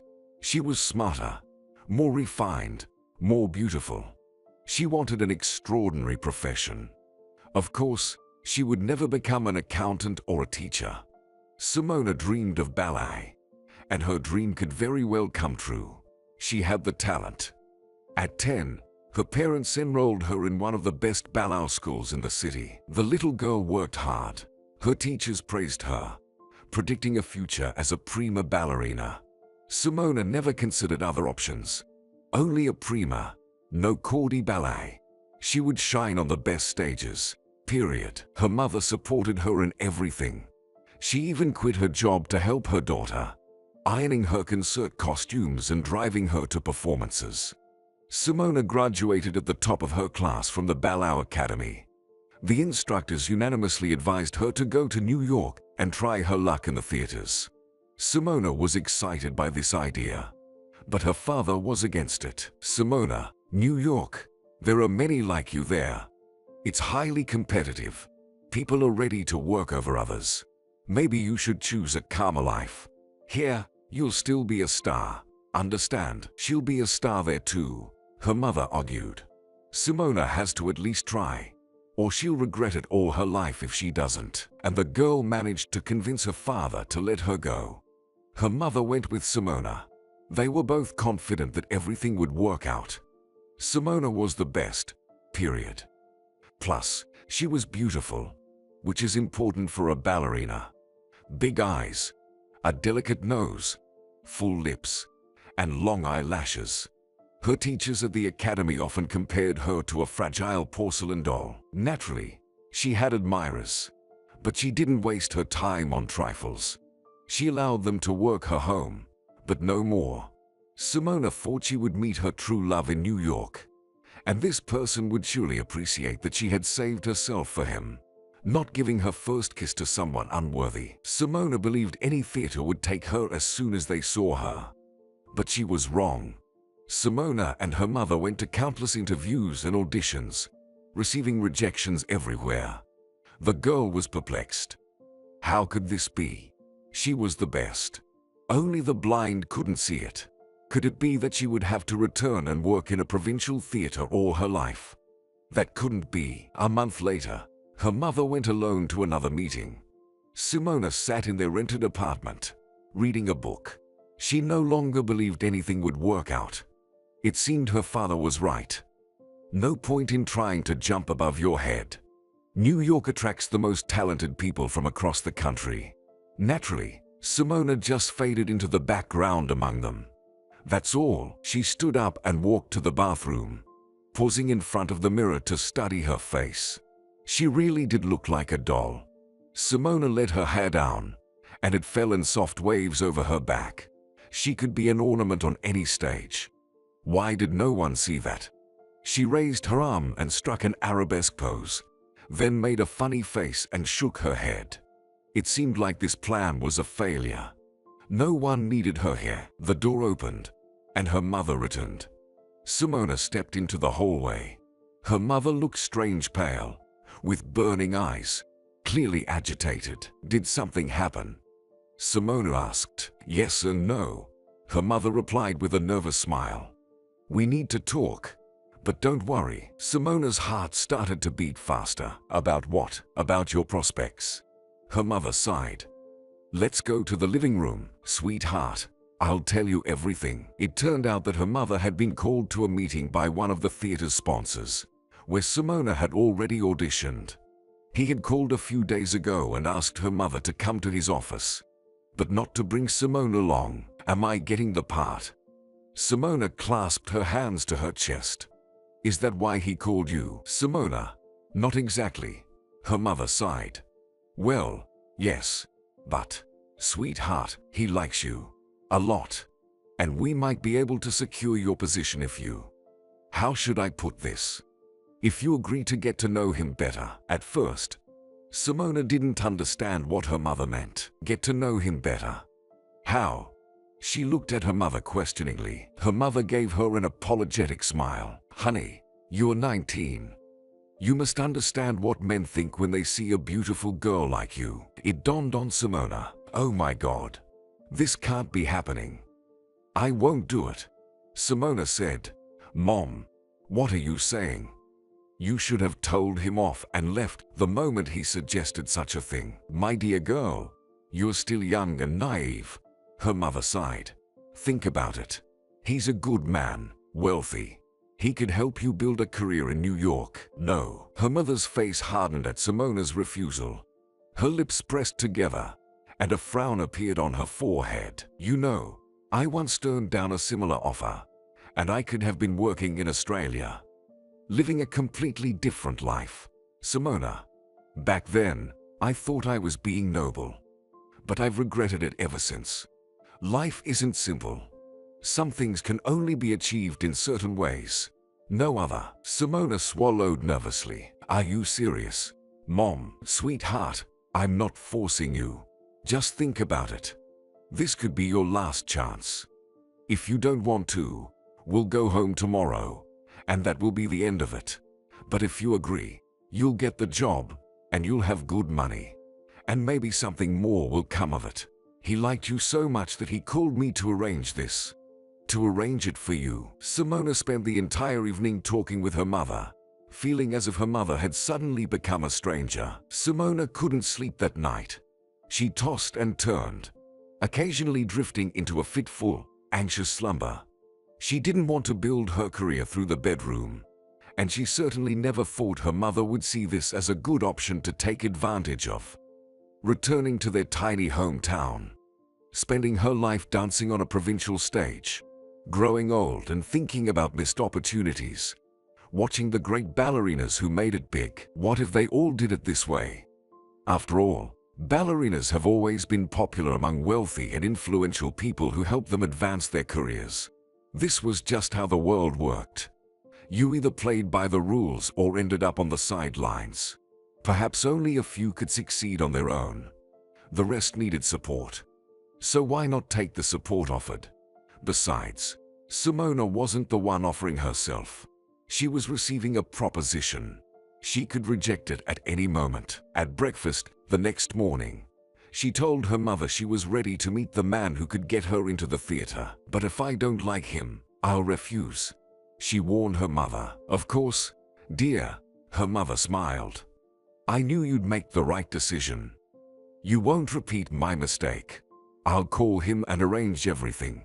Simona, you're a smart girl.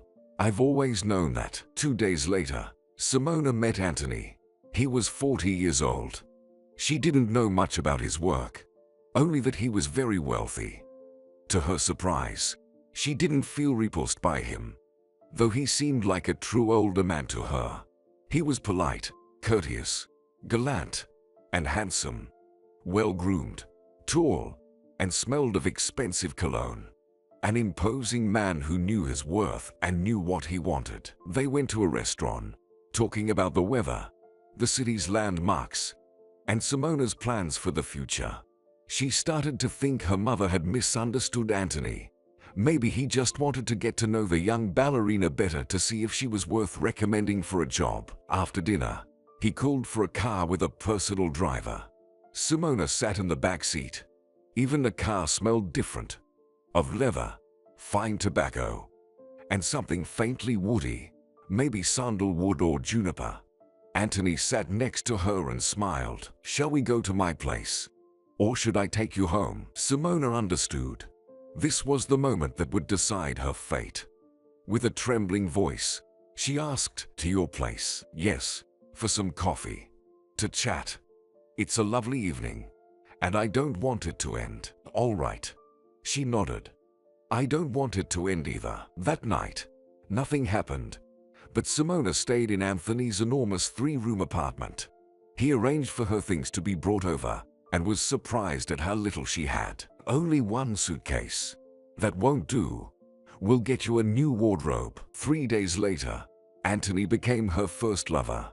He was gentle, considerate, didn't rush her, but made it clear he wasn't abandoning his intentions. Simona decided to endure it. But she didn't have to endure it. She even liked what happened. Well, now it was his turn to fulfill his promise. Simona got the job in the theater. A new life began. She threw herself into her work. She knew people gossiped about her, saying it was obvious how she got there and what she did to earn her place in the troupe. But Simona paid no attention to the whispers. Let them say what they want. She would prove her true talent. The roles kept coming, and Simona began to think she might actually become a prima ballerina. She also started falling in love with Anthony, despite the age difference. She found him interesting and even started cooking dinners for him, something that surprised him. He mentioned that no other girl had ever cooked for him before. They all preferred ordering takeout. Simona never asked about the future, understanding that he probably didn't have serious plans for her. Yet, she was happy with him in the present, enjoying a fleeting happiness. She hoped that one day, he would see her differently and realize that she was the woman he needed. They lived like this for 2 years. Simona increasingly realized that she wanted to be Anthony's wife. Not a secret lover, not a fling or a toy, but his wife. However, Anthony often said he was a committed bachelor. He recounted his first marriage, which ended badly. "My divorce was tough," he recalled. "We were in court for nearly 2 years. She took half my property and part of my business. She stayed home and cheated on me. And when I decided to end it, she did what she did. I don't need that again. Sorry. I've decided that women are for pleasure, not obligations. That's how it is." Simona. But Simona didn't give up. When she was on stage, she danced only for him. After each performance, he gave her a huge bouquet of red roses. Marrying Anthony became her fixation. She did everything to achieve it. She was perfect for him. Wearing what he liked, keeping the apartment tidy, cooking his favorite meals, and never complaining if he was late from work. But the proposal never came. Simona went home to her parents for a couple of days and complained to her mother about living as a lover. "Yes, my dear, that's indeed bad," her mother sighed. "You know, it's very unstable. He can throw you out anytime." "I understand," Simona admitted. "So what should I do, Mom? He told me himself that he doesn't want to remarry after his first marriage." "Be smarter. Stop taking your pills." Her mother smiled. What? What are you saying?" "You heard me, daughter. Say it was a hormonal failure. Something didn't work. No method is 100% effective, you know. If you get pregnant, he won't be able to do anything." "But what if he still doesn't want to marry me despite the baby?" "Child support." Her mother frowned. "He'll have to pay child support. You won't be left with nothing." "I'm scared." Simona shivered. "I don't want to be a mother right now, sweetheart. I did everything to help you escape the swamp I couldn't get out of." Her mother sadly smiled and patted her daughter's head. "You know, Simona, good girls usually get nothing. They live quiet and calm lives like mine. Sometimes you have to be a bad girl. Understand? Simona decided to follow her mother's advice and got what she wanted. It should work the second time as well. She stopped taking the pills without telling Anthony. Pregnancy didn't come for 6 months. Simona understood why endless rehearsals, performances, and dieting. Then one day, she fainted right during a rehearsal. They called an ambulance. The doctors took a blood test and informed Simona that she was pregnant. "You're 8 weeks along," said the doctor. "To be more precise, we need an ultrasound." At first, Simona was overjoyed. It worked. Now Anthony would definitely propose to her. But after the joy came fear. What if he didn't? What if he just threw her out? Where would she go? She definitely couldn't dance with a pregnant belly. But there was no turning back now. It was as if she had jumped into the water. Now it was up to her to swim or sink. That evening at dinner, Simona told Anthony that she was expecting a baby. He was surprised. "You said you were taking care to prevent this from happening." "Well, something went wrong." Simona looked at Anthony with fear. "I don't know how it happened. I was taking the pills." "Simona, what is this?" He threw his fork on the table in frustration. "I thought you were smart. I told you, I don't want kids. I don't want a family. I understand what you're trying to achieve here, but it's not going to work." "Dear, what am I trying to achieve?" Simona asked in a barely audible voice. Her cheeks burned, and her hands trembled. God, why was she so foolish? "Here's the deal, Simona," Anthony said. "You get an abortion, and we'll figure out what to do next." "Are you going to throw me out?" He looked at her thoughtfully. "No, you suit me. But only on the condition that we don't have kids. It's just the two of us. We don't need a third. We're fine as we are, aren't we, my dear? And think about it, a child will ruin your figure. Your career will go downhill. I've arranged for you to go on a nationwide tour next year. If you have a baby, there will be no tour." "But wait, many ballerinas have children." "Yes, but it's too complicated. And I don't need that." Anthony managed to compose himself and resumed eating, as if nothing had happened, as if they were discussing what to make for dinner tomorrow rather than their future child. "I'll think about it, Anthony," Simona promised. "Good girl." He smiled. "And don't do this again. I'll forgive you this time. But if you keep trying to get me to marry you, I won't tolerate it. Understand?" "Yes, I understand." She nodded. "I understand very well." She thought about it for a long time. For 2 weeks, she couldn't decide. At night, she dreamed of a curly-haired girl calling her mommy. Simona would wake up in tears. Maybe she should go back to her parents. She had some savings. She had hardly spent her earnings, since Anthony bought everything she needed. Those savings would last her a while in her hometown. After that, she could become a teacher or even switch professions, train as a manicurist or a hairdresser, and raise her child in peace. Who knows, maybe she would find a good man who would love her and accept her, and she would have a real family. Simona told her mother about her plans. "Simona, you want to go back and have the baby?" her mother exclaimed over the phone. "Why? Do you want to throw away everything we've worked so hard for?" "But, Mom, listen, it's my child. I don't want to." "Simona, listen to me. I've had abortions. 3 or 4. I don't even remember. Then I had you, and I don't regret it," her mother said. Simona's breath caught as if she had been punched in the stomach. Her mother had had abortions. It was unimaginable. "But, Mom," "Simona, think it over. You're still young. You'll have time to have children. But after you finish your ballet career, God, I was so happy for you, Simona. I thought you'd achieve everything I didn't. And now this. What are you thinking?" "But you were the one who told me to get pregnant." "Simona, you have to be flexible," her mother said. "Try different options. If this one didn't work out, move on. You can always try again later. Of course, It's your decision. But I would get an abortion. Anthony might still decide to marry you. Now he knows you are not infertile, and you could have a child for him later. Look for the positives in everything, silly girl." The positives seemed doubtful to Simona. Anthony would probably be happier if she couldn't have children at all. Simona had the abortion. The girl stopped appearing in her dreams. She stopped dreaming altogether. Where once she had vivid, colorful, happy dreams, now she fell into a dark void every night. She found this preferable. Dreams of the daughter she never had would have disturbed her peace of mind. Simona believed she had made the right decision, and Anthony seemed pleased. He started giving her more gifts, became more affectionate and attentive. Simona even thought he might propose soon, realizing how much she was willing to sacrifice for him. But 6 months later, Anthony told her it was over. "Why?" Simona exclaimed.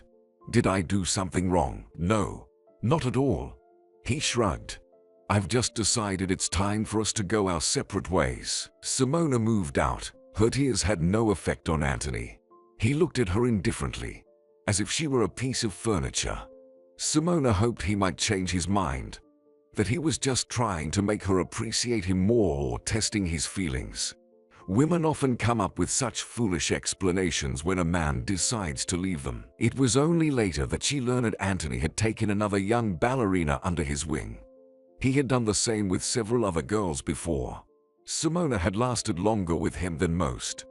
Usually, Anthony didn't stay with one woman for more than a year. The pattern was always the same: courtship, assistance, gifts, trips, and then it abruptly ended. One leaves, another arrives. Then another man entered Simona's life. He told her he had liked her for a long time but couldn't say anything because he was friends with Anthony. He offered to take care of her, and Simona agreed. Then there was another man, and another. Simona started drinking. She felt terrible, understanding that she was living a life she never wanted, but she felt powerless, as if she were being swept away by a current she couldn't resist. Many years passed. Simona was still working at the theater, but now she danced in the Cordy Ballet, always in the second or even third cast. Fortunately, the money from her lovers was enough for a comfortable life. Several times, she found herself pregnant and wanted to keep the baby, thinking it would give her life new meaning. But each pregnancy ended in miscarriage. Doctors told her she would never be able to have children. A consequence of that first abortion, Simona lived as if in a dream. One by one, her parents passed away. She grew to hate her mother, blaming her for everything that had happened. She didn't even go to her funeral. But when her father died, she drank heavily out of grief for almost a month. She missed him and regretted not listening to him when she had the chance. She realized she had not lived her own life, but had fulfilled her mother's dreams, who saw her as a reflection of herself. And what had that led to? An empty, meaningless existence. She should have kept the child. She could have had a daughter or a son. Most importantly, a little version of herself. Simona would never have forced her child to do anything they didn't want to do. But Simona had no one. Only a series of transient lovers. Simona had fewer and fewer lovers as time went on. Though she had lost the charm of youth, she still retained her beauty. With her slender figure, noble features, and large eyes. However, this beauty had not brought her happiness, and Simona doubted it ever would. The time had passed, and nothing could be reclaimed. When she turned 40, she met Will by chance. One of her boyfriends had invited her to meet his friends. They ended up arguing, although she couldn't even remember why. Perhaps she had looked at the waiter the wrong way or smiled at one of the guests, and her boyfriend perceived it as flirtation. He had literally pushed her out of the restaurant into the rain. Standing there in her evening dress with disheveled hair, smoking and crying, she realized she had no money for a taxi. She would have to walk home, across the entire city. "Madam," she turned around and saw a man. He appeared to be about 55 years old, which seemed quite elderly to Simona. "Yes," she forced a polite smile. "No matter what." She couldn't show her pain. That was what all her teachers had taught her. Even if you were suffering, no one should know, especially the audience who came to enjoy the ballet. Simona applied this principle to her everyday life as well. Pain had to be hidden. Pain was weakness. Pain was always unattractive. I saw what happened, the man said, opening an umbrella over her. Do you need help? No. No, everything is fine. Simona adjusted her hair. I'm just upset. Had a fight with my fiancé. Your fiancé? The man smirked. By the way, your boyfriend is long and solidly married, so he can't be your fiancé. Simona lifted her chin. Don't be offended. The man shrugged. I know how this cruel world works. Nothing can shock or scare me. I just wanted to offer you help. And don't look at me like that. I won't ask for anything in return. I simply love beautiful women and, accordingly, hate seeing them in trouble. And you seem to be in trouble. A noble knight. She asked. Yes, call it what you will. Can I drive you home? I have a car. All right. If it's no trouble. She sighed. Then let's go. I can't leave a lady in such a state. Forgive me. Will. It took her a moment to realize he was introducing himself. Oh, Simona. Nice to meet you, she responded. They walked to his car. Once warmed up inside, Simona suddenly burst into tears like a child. She cried and talking about Anthony, about the baby that used to appear in her dreams and stopped after the abortion. She spoke of her unfulfilled dreams and her resentment towards her mother. Will listened, pulling out a pack of tissues from somewhere and handing them to her. Simona blew her nose and wiped her eyes, smearing her mascara. That evening, she let herself be a hurt little girl, something she hadn't done in a long time. Do you drink? Will suddenly asked. Yes, she nodded. A lot. I know it's bad, but I can't help it. It makes things easier. I see. He sighed. It shows. It seems to affect women faster. Do you want to get treated? I don't know. I don't believe in it. She looked at him, puzzled. Why are you doing this? Do you want to save me? Maybe I do. He shrugged.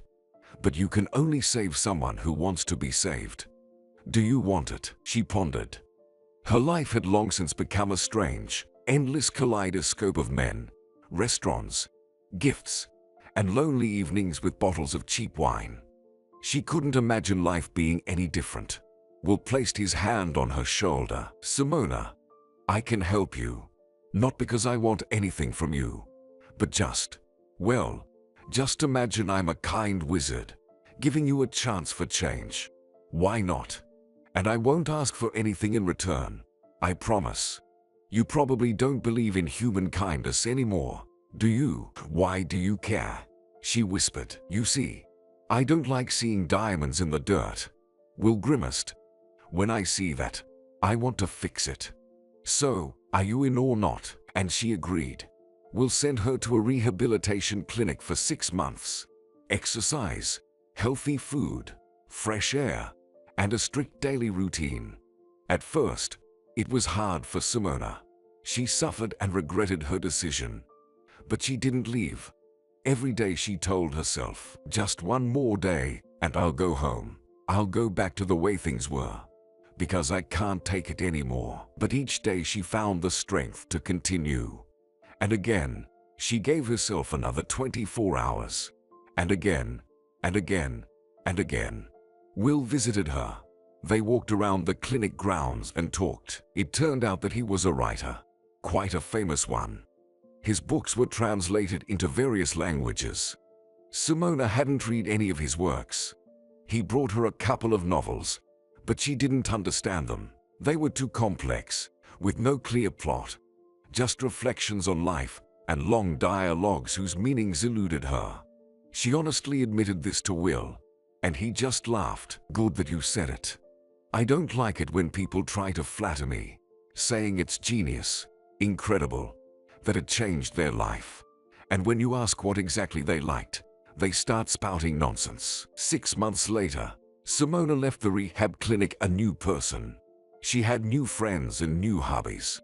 She began to paint and write poetry. She practiced yoga every day. And she realized that she had fallen in love with Will. It seemed to be genuine, not the empty, romanticized love she had known before. She wanted nothing from him but to be near him, even if only occasionally.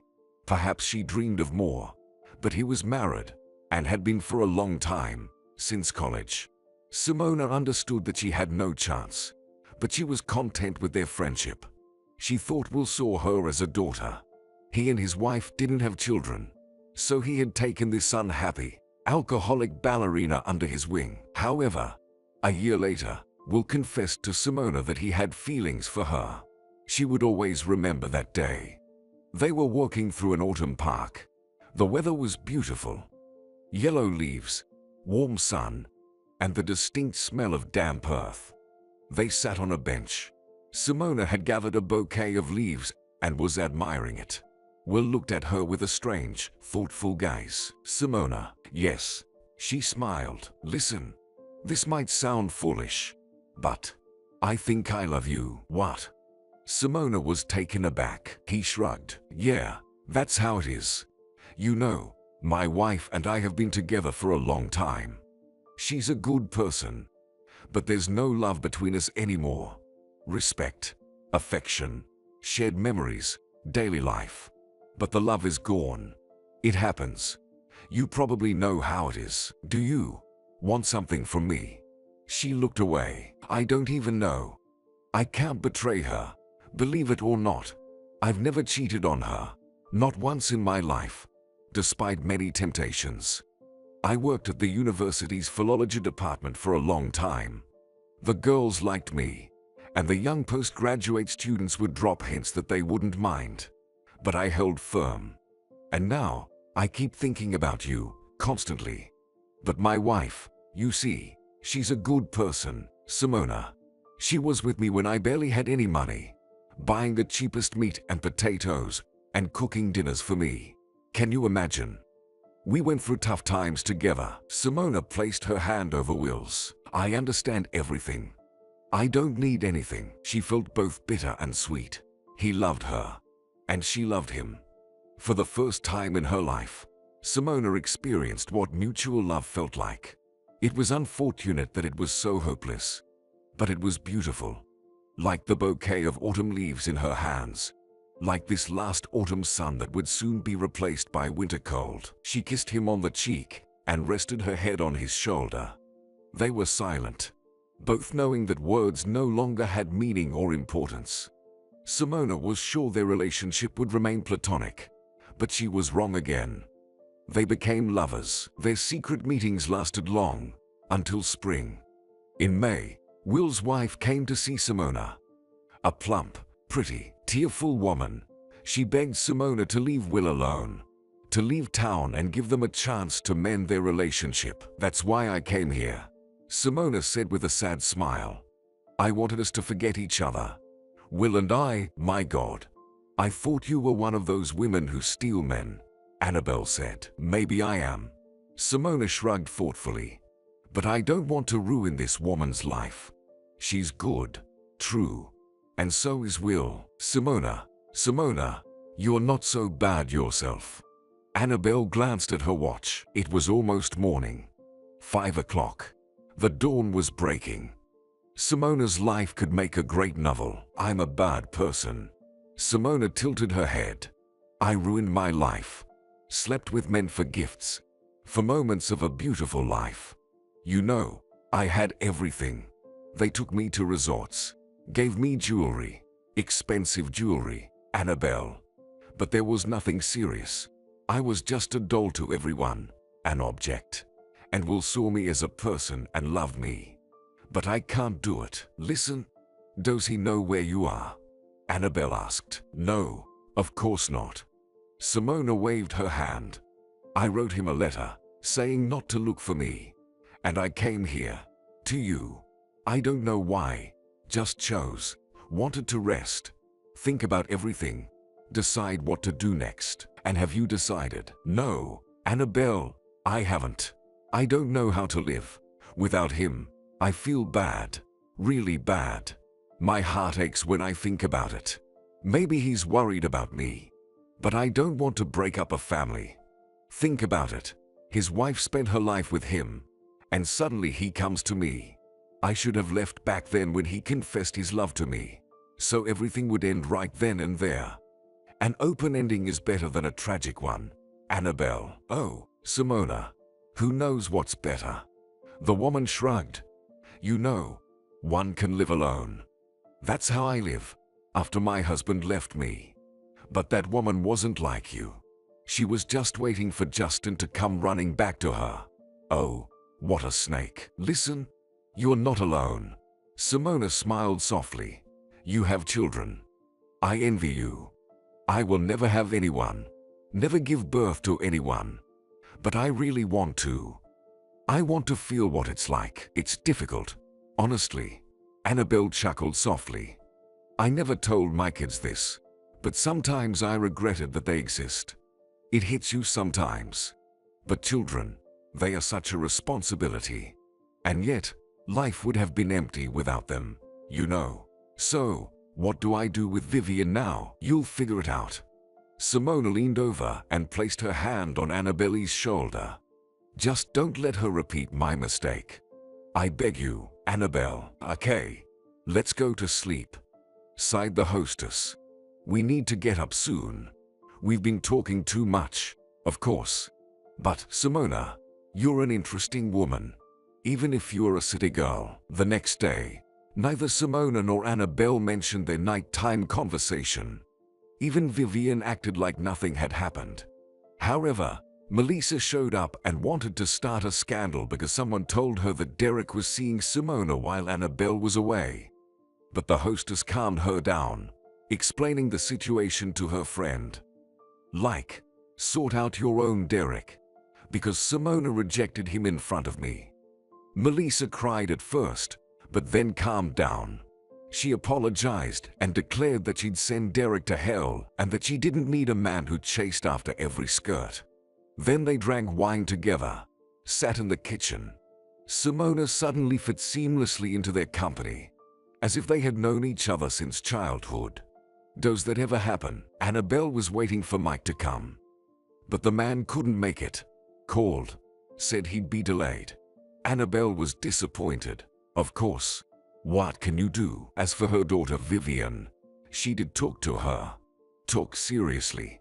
Even yelled. It was evening when Annabelle came home from work, already irritated, and saw Vivian lying on the couch reading a book, as if nothing had happened. For some reason, she felt a surge of anger toward her daughter. Now she had to solve the problems. But how to solve them? And here her daughter was just reading books. What did I tell you? Annabelle asked. To not. Vivian answered quietly. Exactly. And what did you do, Mom? He begged so much. She said. He said he wouldn't believe I loved him unless I did it. That relationships aren't serious without it. So I agreed. I didn't even like it at all. Just once. Right. Annabelle softened a bit. Yeah. Vivian nodded. Mom, I heard Parker is leaving town. To relatives. Is that true? The woman sighed. Of course. Amelia decided to protect her son. To hide him for a while. And let Annabelle solve the problem herself. Oh, it's a pity Annabelle herself doesn't have two sons. It's somehow easier with boys. Girls, on the other hand, have a tendency to create and multiply parental problems. I don't know. Annabelle sat down next to her daughter. You'd better tell me what to do, sweetheart. Vivian looked at her mother with such unhappy eyes that Annabelle's heart ached for her child. Silly, but so dear. Okay. Annabelle sighed. You don't have any suggestions? Maybe abortion. I'm scared. The girl whispered. And it's sad. He's alive in there, Mom. Isn't he? He is. Silly. Annabelle pulled her daughter closer, inhaling the scent of her hair. Just don't even think about going to the lake anymore, understood? Don't make matters worse. We'll figure something out. But in reality, Annabelle didn't know what to do. Time was running out, and soon no one would perform an abortion. Doctors wouldn't take on such cases, and they pretended like nothing was happening, as if Annabelle was hoping for a miracle. Meanwhile, Simona was settling into the town, suddenly becoming friends with Melissa. One day, Annabelle came home and saw her friend and roommate in front of the mirror. Melissa was unrecognizable, her eyes suddenly huge, lips plump, short hair in light waves. "What have you done here?" Annabelle exclaimed. "Well, I learned a thing or two." Simona shyly smiled. "We decided to change Melissa's image a bit. How do you like it?" "Wow, amazing." Annabelle smiled. "Derek will go crazy when he sees you. He'll want to come back." "He does want to come back. Says he made a mistake. But I won't let him." Melissa pursed her lips. "I don't need him anymore. The jerk." Annabelle chuckled. "So, did you remember what to do?" Simona asked. "Go to work tomorrow like that. He'll definitely notice. I'm telling you." "But I don't have any cosmetics," Melissa said. "Just one lipstick, and it's some orange color. Here, take mine." Simona handed Melissa her makeup bag. "But this is all expensive," Melissa protested. Simona shook her head in response. "Come on. I got it as gifts, or bought when I had money. I still have plenty at home in the city. Take it." "Simona, can you do my makeup?" Annabelle dared. "I just want to see myself differently." "Of course." Simona pointed to the chair. "Take a seat." Half an hour later, Annabelle looked at herself in the mirror and was almost speechless. She didn't seem so old after all. And her eyes, for some reason, weren't gray anymore but blue, bright. And there was a blush on her cheeks. "Girls, you have to love yourselves," said Simona. She looked at Annabelle as her best pupil, with pride and even admiration. "No time." Annabelle touched her cheek with her finger. "Oh, seriously? It turns out you can just repaint your face. If only I had the time for it." Melissa forgave Derek after all. Whether it was the makeup or she just loved him. Derek even proposed to her, and Melissa said yes. But what to do with Vivian, Annabelle didn't know. If she kept the baby, rumors would spread in the town, and she wouldn't be able to leave to study in the big city. Where would she go with a newborn? And Annabelle wouldn't be able to take care of the baby herself. Work. There's not enough time. One evening, Simona suggested to Annabelle to take a walk by the lake. The woman agreed. They strolled through the streets lit by lanterns, streets that Annabelle had known since childhood. And suddenly life felt fleeting to her. So much had happened, yet nothing changed. Simona seemed to hear her thoughts. "Night, street, lantern, what?" Annabelle asked. "Oh, nothing. Just thinking." "Annabelle, don't you dare think I'm crazy." "Okay, well, it depends on what you say." Annabelle sighed. "Maybe I will." "Well, you know, I have something. A man from my past gave me an apartment as a gift. I live there alone. I have some money saved up. I'm planning to become a ballet teacher at a dance school and teach dance at a rehabilitation center. You know how good dance is for people. What's your point?" Annabelle glanced at her. "Well, I'm happy for you. But no, just listen. I understand. You've only known me for a month. Oh, Lord, where do I start?" "Annabelle, it's about your Vivian," Simona said. "What about Vivian?" Annabelle asked. "Look, basically, I have a plan, but you have to listen first, and then you can object. And you'll definitely object. So, let Vivian stay with me in the city for a while. Then she can give birth in the city. And then I'll become the guardian of her child. Not adopt, but be the guardian. You can take the baby back at any time." Annabelle suddenly stopped. "Are you serious about this?" "Yes, Annabelle, I'm serious." Simona closed her eyes, took a deep breath, and then opened them. Annabelle noticed that her lips were trembling. "I told you everything about myself. You know, Annabelle, I remember the child I killed with my own hands. When I came to you, That curly-haired girl started appearing in my dreams again, reaching out, calling me mommy. I kept wondering, why am I having these dreams? Why is God torturing me like this? And then I realized, this is why. I have to do this, or at least try to do this. Annabelle, you know that Vivian is thinking about an abortion. An abortion. She didn't say anything.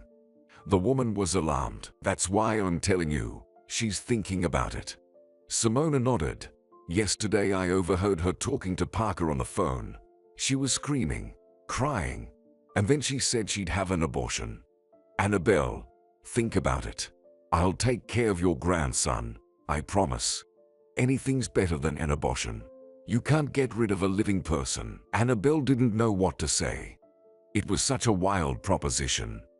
How could she give away a child, just like that, into someone else's hands? But on the other hand, she didn't have many options. She couldn't afford to raise a baby. She'd have to sacrifice something for it. Maybe Vivian's education, or Victor's, for example, or even her own shop. Anger flashed towards her daughter. Couldn't she have waited a bit? What was the rush? That Parker, he's such a scoundrel. Simona, listen, this is complicated. I need to think about it. Consult with my daughter. She's the mother after all. I'm more inclined towards abortion. Annabelle said softly. No, you shouldn't. Simona folded her arms across her chest. Annabelle, you shouldn't. Maybe this child is a sign from God. You know, when I was coming to your town, I saw a cloud in the sky, like an angel. I thought it might be my guardian angel, signaling that everything in life was about to change for the better. And now all of this. Annabelle froze. You saw an angel? Well, yes. Simona smiled. Sounds silly. Probably. No, not silly. Annabelle answered thoughtfully. Not silly at all, Simona. The next day, Annabelle talked to her daughter Vivian. She burst into tears when she learned about her mother's plans. Vivian, I won't force you, Annabelle said gently. Not for anything. It's your decision. I'm just offering you an option. But if necessary, to hell with the shop. I'll close it and take care of the grandchild while you study. So, the decision is yours. Vivian sighed. You know, Mom, when Simona saved me, I thought it wasn't just a coincidence. I really wanted to die. And she just happened to be there. Exactly her. No one else. So, I guess it's right. And Annabelle hugged her daughter. Vivian cried. Annabelle stroked her little girl's back and looked out the window. Above the hill hung a strange cloud, as if huge wings spread across the horizon. So, everything was right. Everything as it should be. A year later, Annabelle was returning home from the store. It was a scorching summer. June. It was hard to breathe during the day. What would happen next? Last year, it seemed like summer was milder. Then came autumn. Vivian went to live with Simona. She had to switch to homeschooling. At school, Annabelle lied, saying it was due to family circumstances. And thankfully, no one asked any further. Thank God. Vivian gave birth to a daughter, Nancy. Fortunately, the birth went smoothly, and the pregnancy was easy. True, then there was paperwork to deal with. Simona was over the moon with happiness. She couldn't let go of the baby.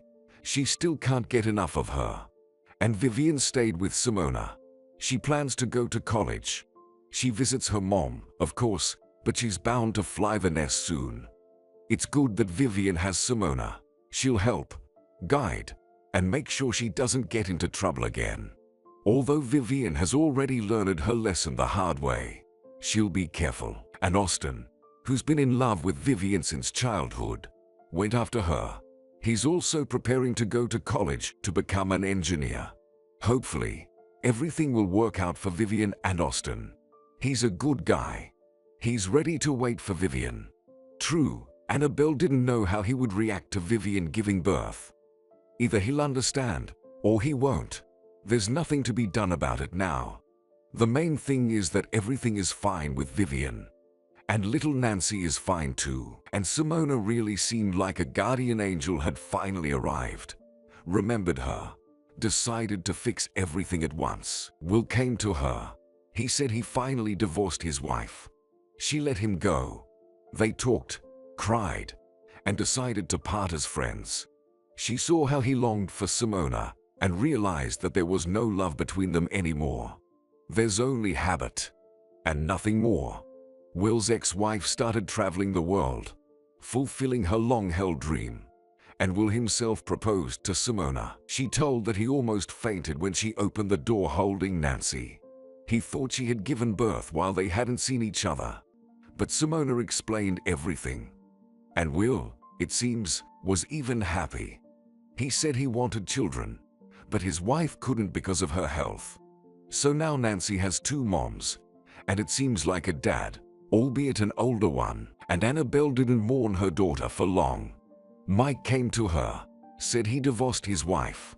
He stayed with Annabelle for a month, to rest, to sort out his thoughts. In the end, he stayed for good. He confessed that he had liked Annabelle for a long time, even when they met in their youth. But he didn't dare to confess. After all, she was his brother's wife. But apparently, the feeling didn't disappear over the years. It smoldered for many years, and suddenly flared up with renewed vigor. Annabelle herself didn't understand what was happening. But for some reason, she was happy. For herself, for her daughter, and for Simona. She looked at the sky, clear and cloudless. Apparently, her guardian angel was always Nubby, and he definitely knew better when and what should happen in Annabelle's life.